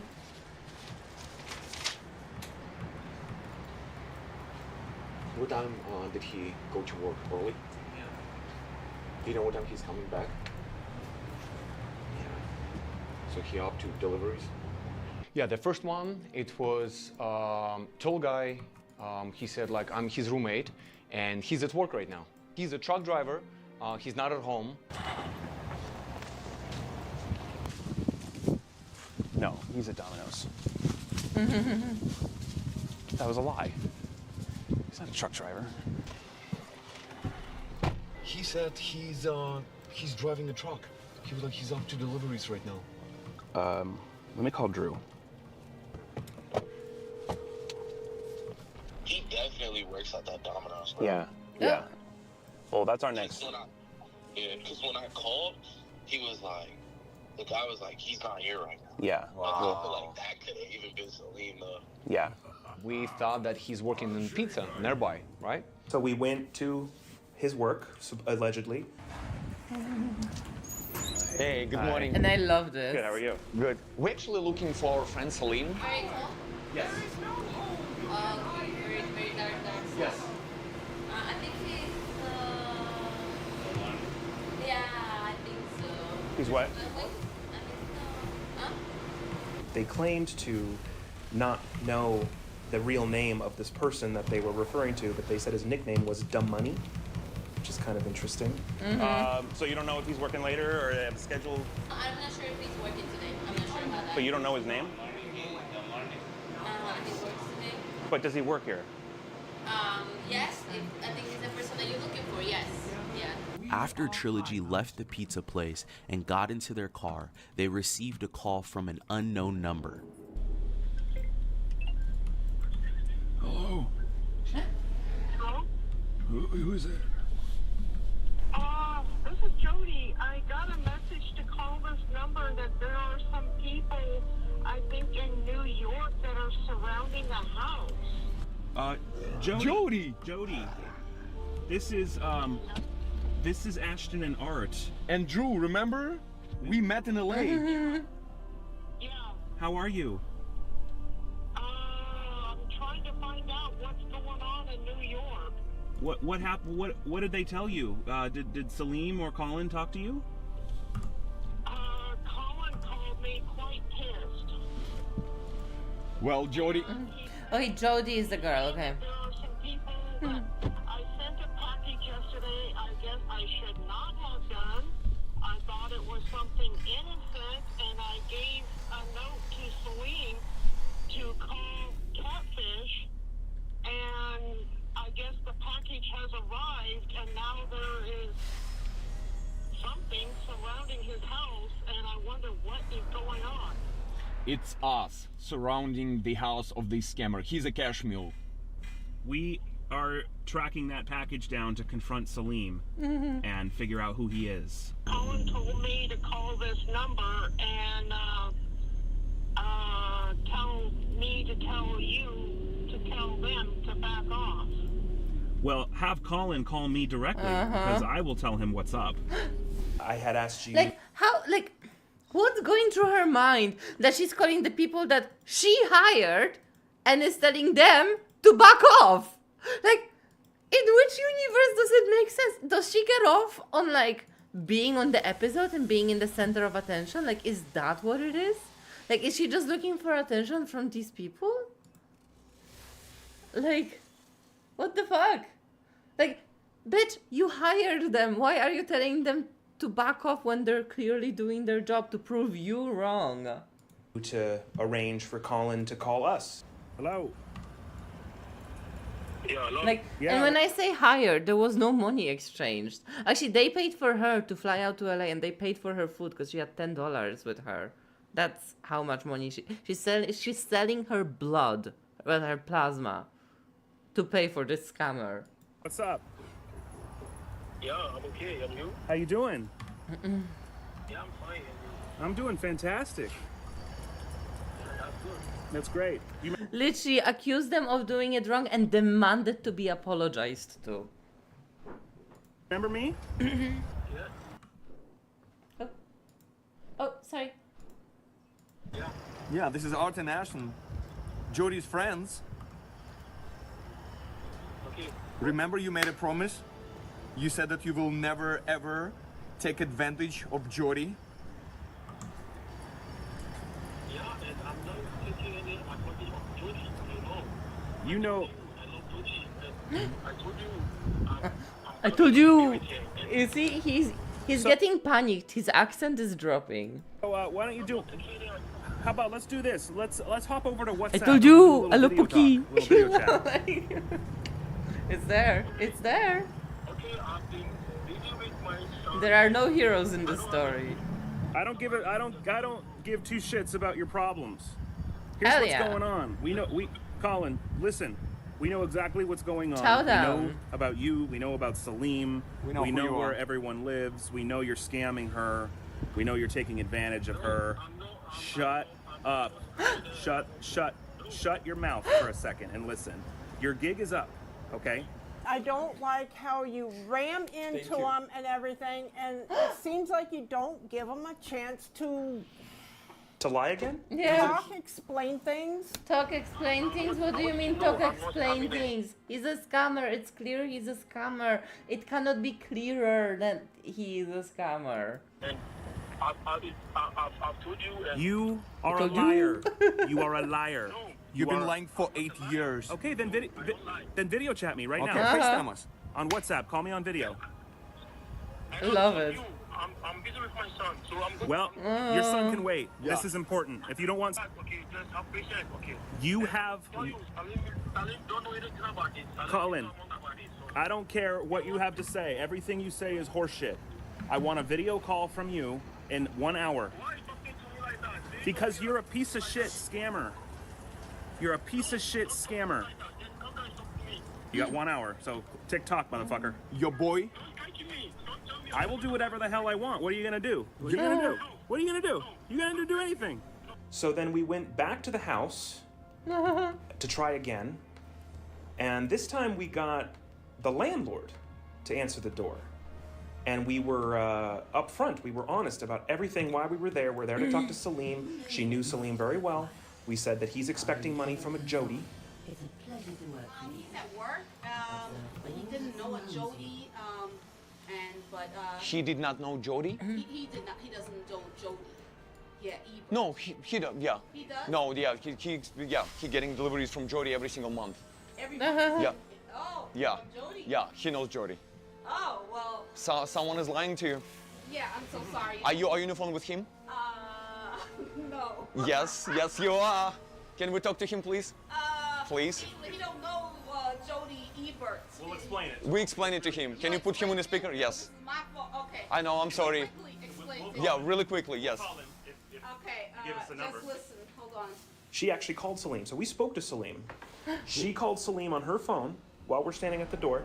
Salim claimed to have no idea who Jody was. He claimed that he was a truck driver. The manager had no idea why he was receiving cash. Hi, Salim. We have a package here for a courier delivery that needs a signature. And it was. Bye, Raven. How is your live stream going? Overnighted, so it's supposed to be delivered right now. I love the undercover action that they're doing, like going to the door, talking to the landlady, like arranging the calls, pretending to be other people. My God, I love it. Like it's like a movie. I actually love it. No, it needs. Quickly, the sender Yeah. requested that you have to sign it. We cannot live with anybody else besides you. What time are you coming back? 11:30ish, 12. You'll be home at 12? Yeah, Because it's almost 12. 12 p.m. Okay, where can we meet? Where can we meet you? Yeah. My truck driver working here.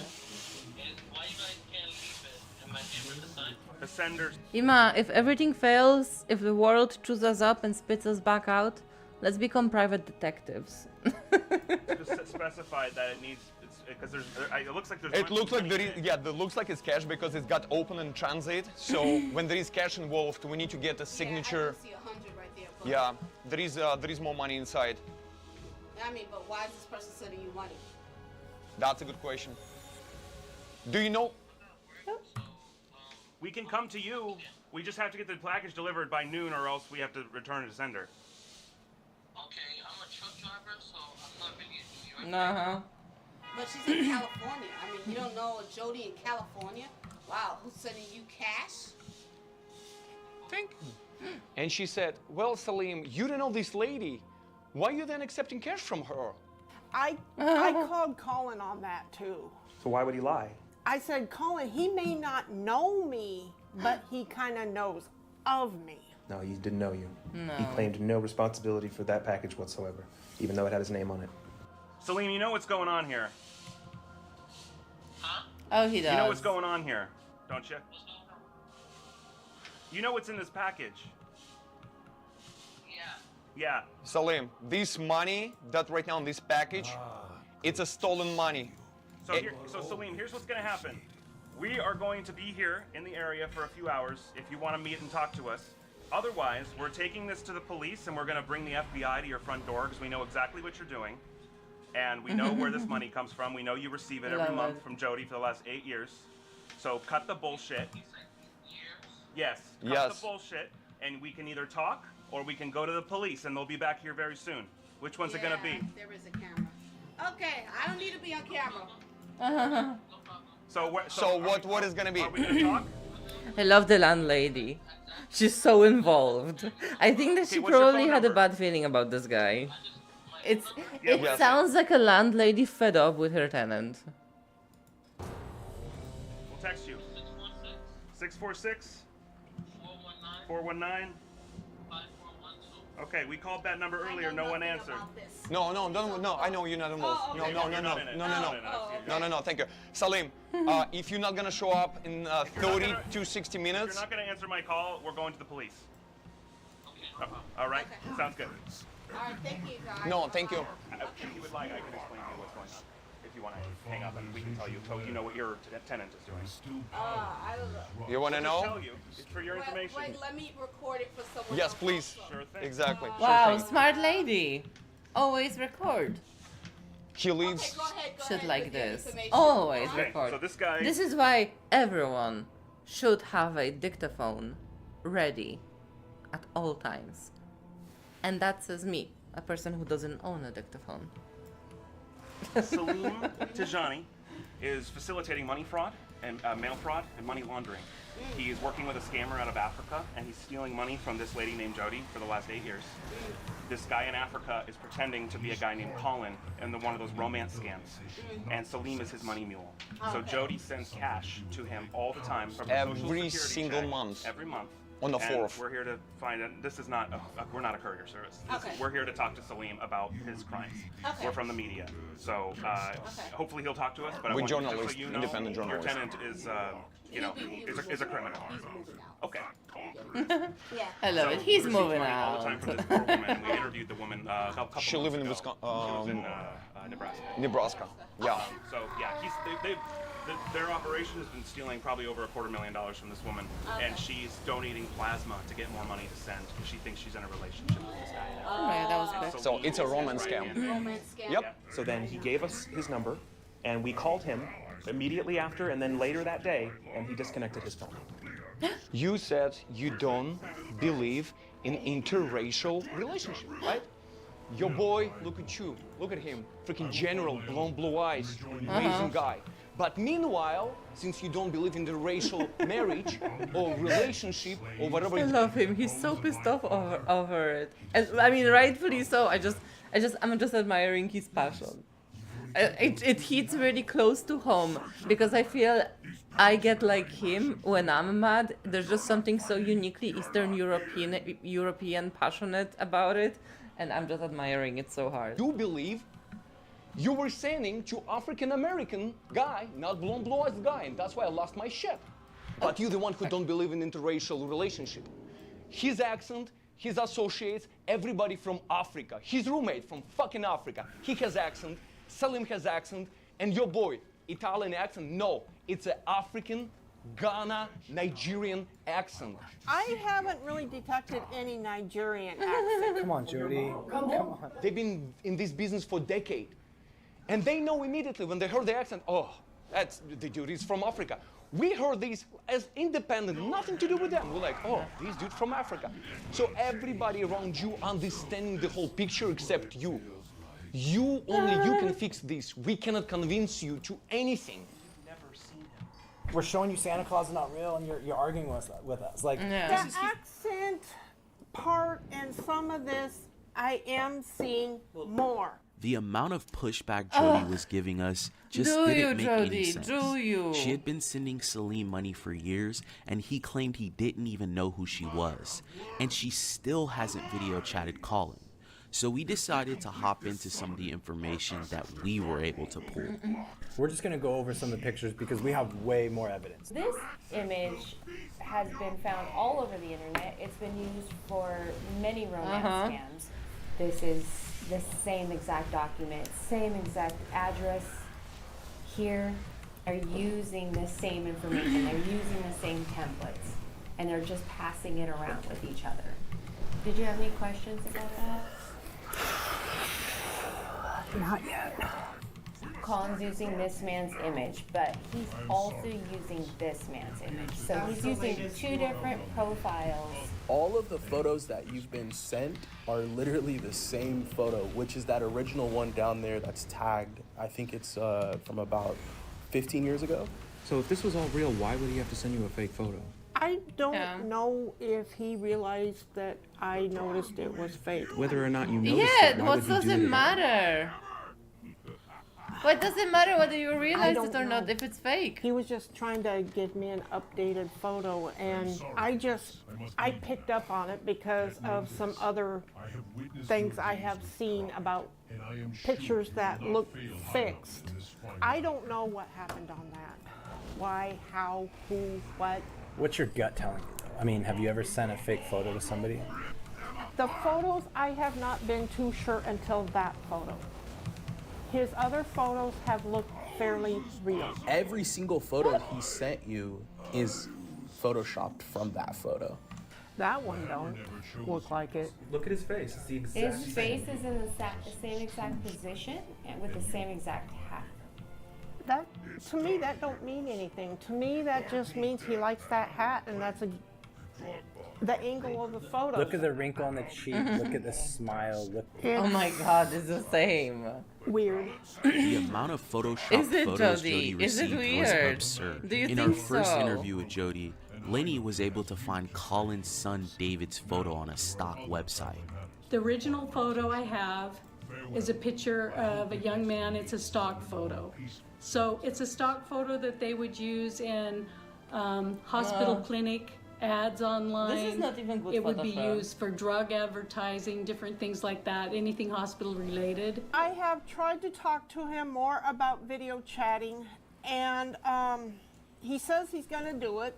He has said before that when he goes to the airport, he has kind of showed me that Ghana is not a very caring, helpful country.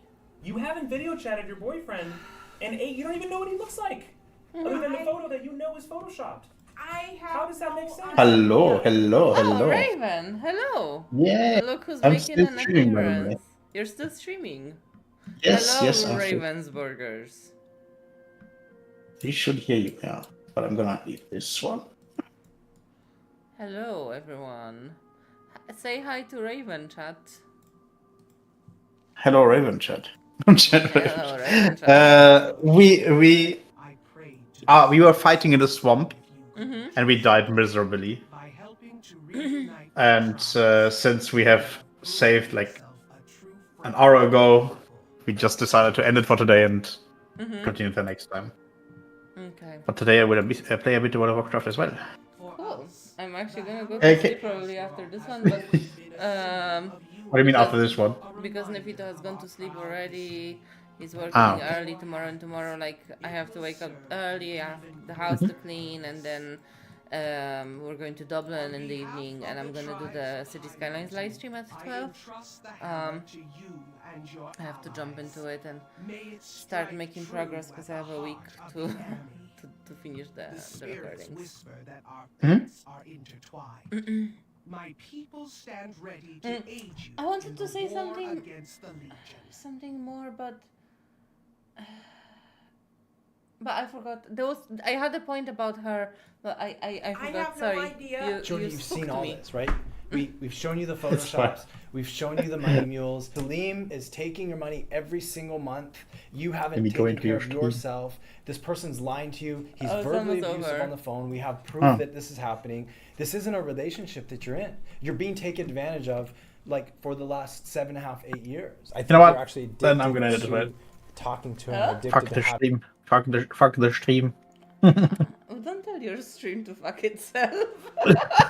I will tell my stream what I want to tell my stream. Oh, poor Ravensburgers. Come to me.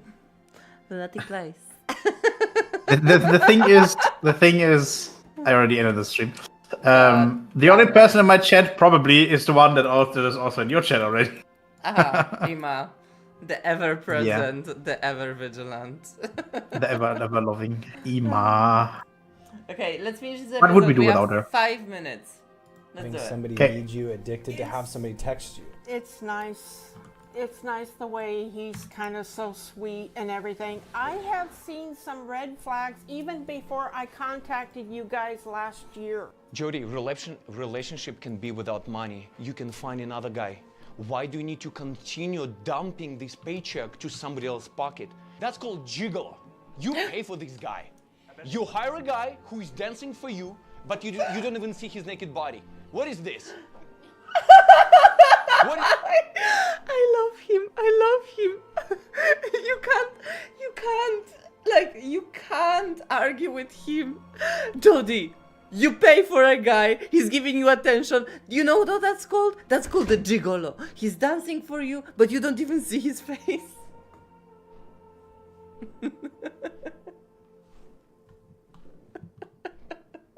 I love it. What is this? What kind of freaking relationship is this? It's crazy. It's a nightmare. You need a real friend. I bet the black guy at your church is real nice too. I don't even like looking at him. That's okay. I'm gonna. Oh my Because god. he's from Africa and everything, and it's Drew's in the room. I've been and black like, the whole time. and- What about Sean? Yeah, we got two black guys in here. Yeah. Drew is. What? It's. He's a sweetheart. I connected with him a lot But you over know Lenny. that it's a lot of undecent white guys as well, and nothing to do with nationality. Every culture nationality has decent and undecent. People with accent, without accents. So skin color should not be even fucking in 2021 be part of this conversation, Jody. Yeah, I know. No, that's not it or anything. It is it. Because you're against African American people, but you were fucking sending for 8 years money to African American guy. during some of this No, thing, like she's not sending money to African American guy. She's sending money to African guy. Just Africa. Oh. Ay, Jody. I've been peeking. Honestly, I don't think, like, the more we watch these, we should probably catalog these people, and we should do like awards after a year of watching the content on socialcatfish.com, and we should make an award for the person who most deserved to get scammed. Deserve to get scammed. That's but rude. I think Jody is probably gonna be up there. Picking up more on his text and wondering about the language thing because he kept saying, don't go and talk to those guys who threat me. If you've been in the military 30 some years, how can you be making those kind of mistakes? I mean, if you have been in the US military for so many years and you're serving abroad, why is it that hard for the military to bring you home? It's not. Exactly, my point.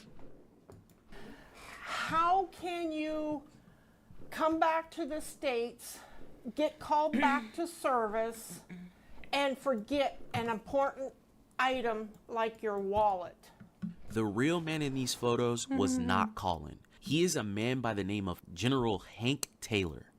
He has nothing to do with this scam. His images were stolen to dupe Jody out of money. Yeah. This is Major General Hank Taylor. This is the man in the image that we had identified in the report. As you know, August 14th, we began this evacuation operation, which really is exactly 1 week ago today. Oh, don't worry, Memnog. then, This is we've not rapidly another deployed sad. thousands Well, of troops in- she is another sad and lonely person, but she totally deserved getting scammed. into Afghanistan. Our footprint continues today to stand at approximately 5,800 troops on the ground, continuing to provide and secure the Kabul airport to allow for evacuation operations. As you know, these troops were both pre-positioned in the CENTCOM AOR, as well as deployed from the United States. Then, as forces steadily flowed in, we successfully secured the Kabul airport. If you recall, the situation just... This has been a long, hellish nightmare of over around 7 years. That you are in willingly. He has called it a dream or a journey. I have told him to quit it. It's not a journey. It's a nightmare. And that's how I've always been referring to it, is it's been a nightmare. Then why are you in Get your it? butt home. You've had many opportunities and you have not taken a single step. I am getting finished. I am getting fed up. I'm at the end of my rope. Give me a few weeks.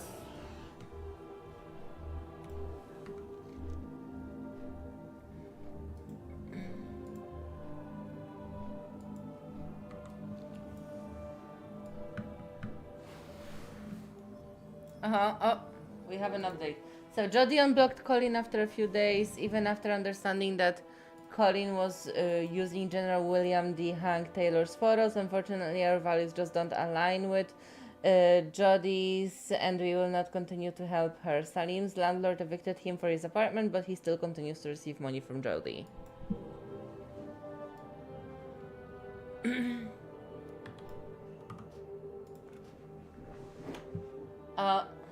Okay, do we have another thing? Thank you everyone for... That's it. Okay, so that was the story of Jody, who is a stinking old racist and who got scammed. Oh, what? A stinking old racist. Is that what she is? I missed a lot of spice, apparently. You did. She said how she doesn't believe in interracial meetings. Someone suggested for her to date someone at her local parish. Then this guy is a black pastor, I think, and she said that she couldn't even look at him. The fuck? Yeah, and it was in a room where there were also. I mean, like, it doesn't make it okay to say it in any setting at all, but especially she said it in front of, like, there were African American people there in the room. Crazy. And then they call the guy. Yeah, the guy answers the phone, and then she gets all excited. Like, she looked like a crack addict on crack. Like, she looked like she just took a hit off of that bong. And then she answers the phone. He answers the phone, and she's like, "Oh my God, Colin!" And she, like, screams. You know, and he's been talking very short, like using really short phrases, really short sentences, but you could tell he had a very, very clear African accent. He was trying not to have it, but he had it. It was there. It was noticeable. And it was definitely not American. And, you know, like, and she just wouldn't get it. They were like, no, this is clearly an African accent. And they were like, she was like, no, maybe he's Italian. Yeah, maybe he's Italian. Like, delusional, if there ever was delusional. But I have a feeling like she probably knows, but the attention that she's getting from it, because she's so lonely and sad, is too much for her to handle on her own. But the thing is, like she I don't know how better to say it, but, like, she's prejudiced against a whole group of people. She treats them like lesser than. So, you know what? You know what? Fuck it. Fuck it. Fuck it. It is what Fucking it right, is. dude. It is what it is. There's too many people suffering in this world for me to feel sorry for her. And that's it. Right. Right. Okay, guys, I'm gonna go because it's late. Neff is in bed. I think he was knocking on the wall because when I stream, I'm loud. And Neff doesn't like when I'm loud. Because he has Right. very sensitive ears. And it bothers his little Nefito ears. And he's all upset about it. And he's like, me, you're so loud. And then I'm like, but I am loud. Anyways. I'm gonna go. Guys, thank you so much for joining me. Tomorrow at 12, we're gonna do City Skylines. I need to start that fucking episode. I'm a bit uninspired, if I have to say that. But I know what I have to do. So I'm gonna do it. I'm gonna be back tomorrow at 12 o'clock. No evening stream tomorrow because I'm going to Dublin to like a dress-up party with my friends. And Sunday I might be here or I might not be here. That is to be determined by the amount of alcohol I'm going to drink tomorrow. So wish me luck. Good luck, good luck. Thank you so much.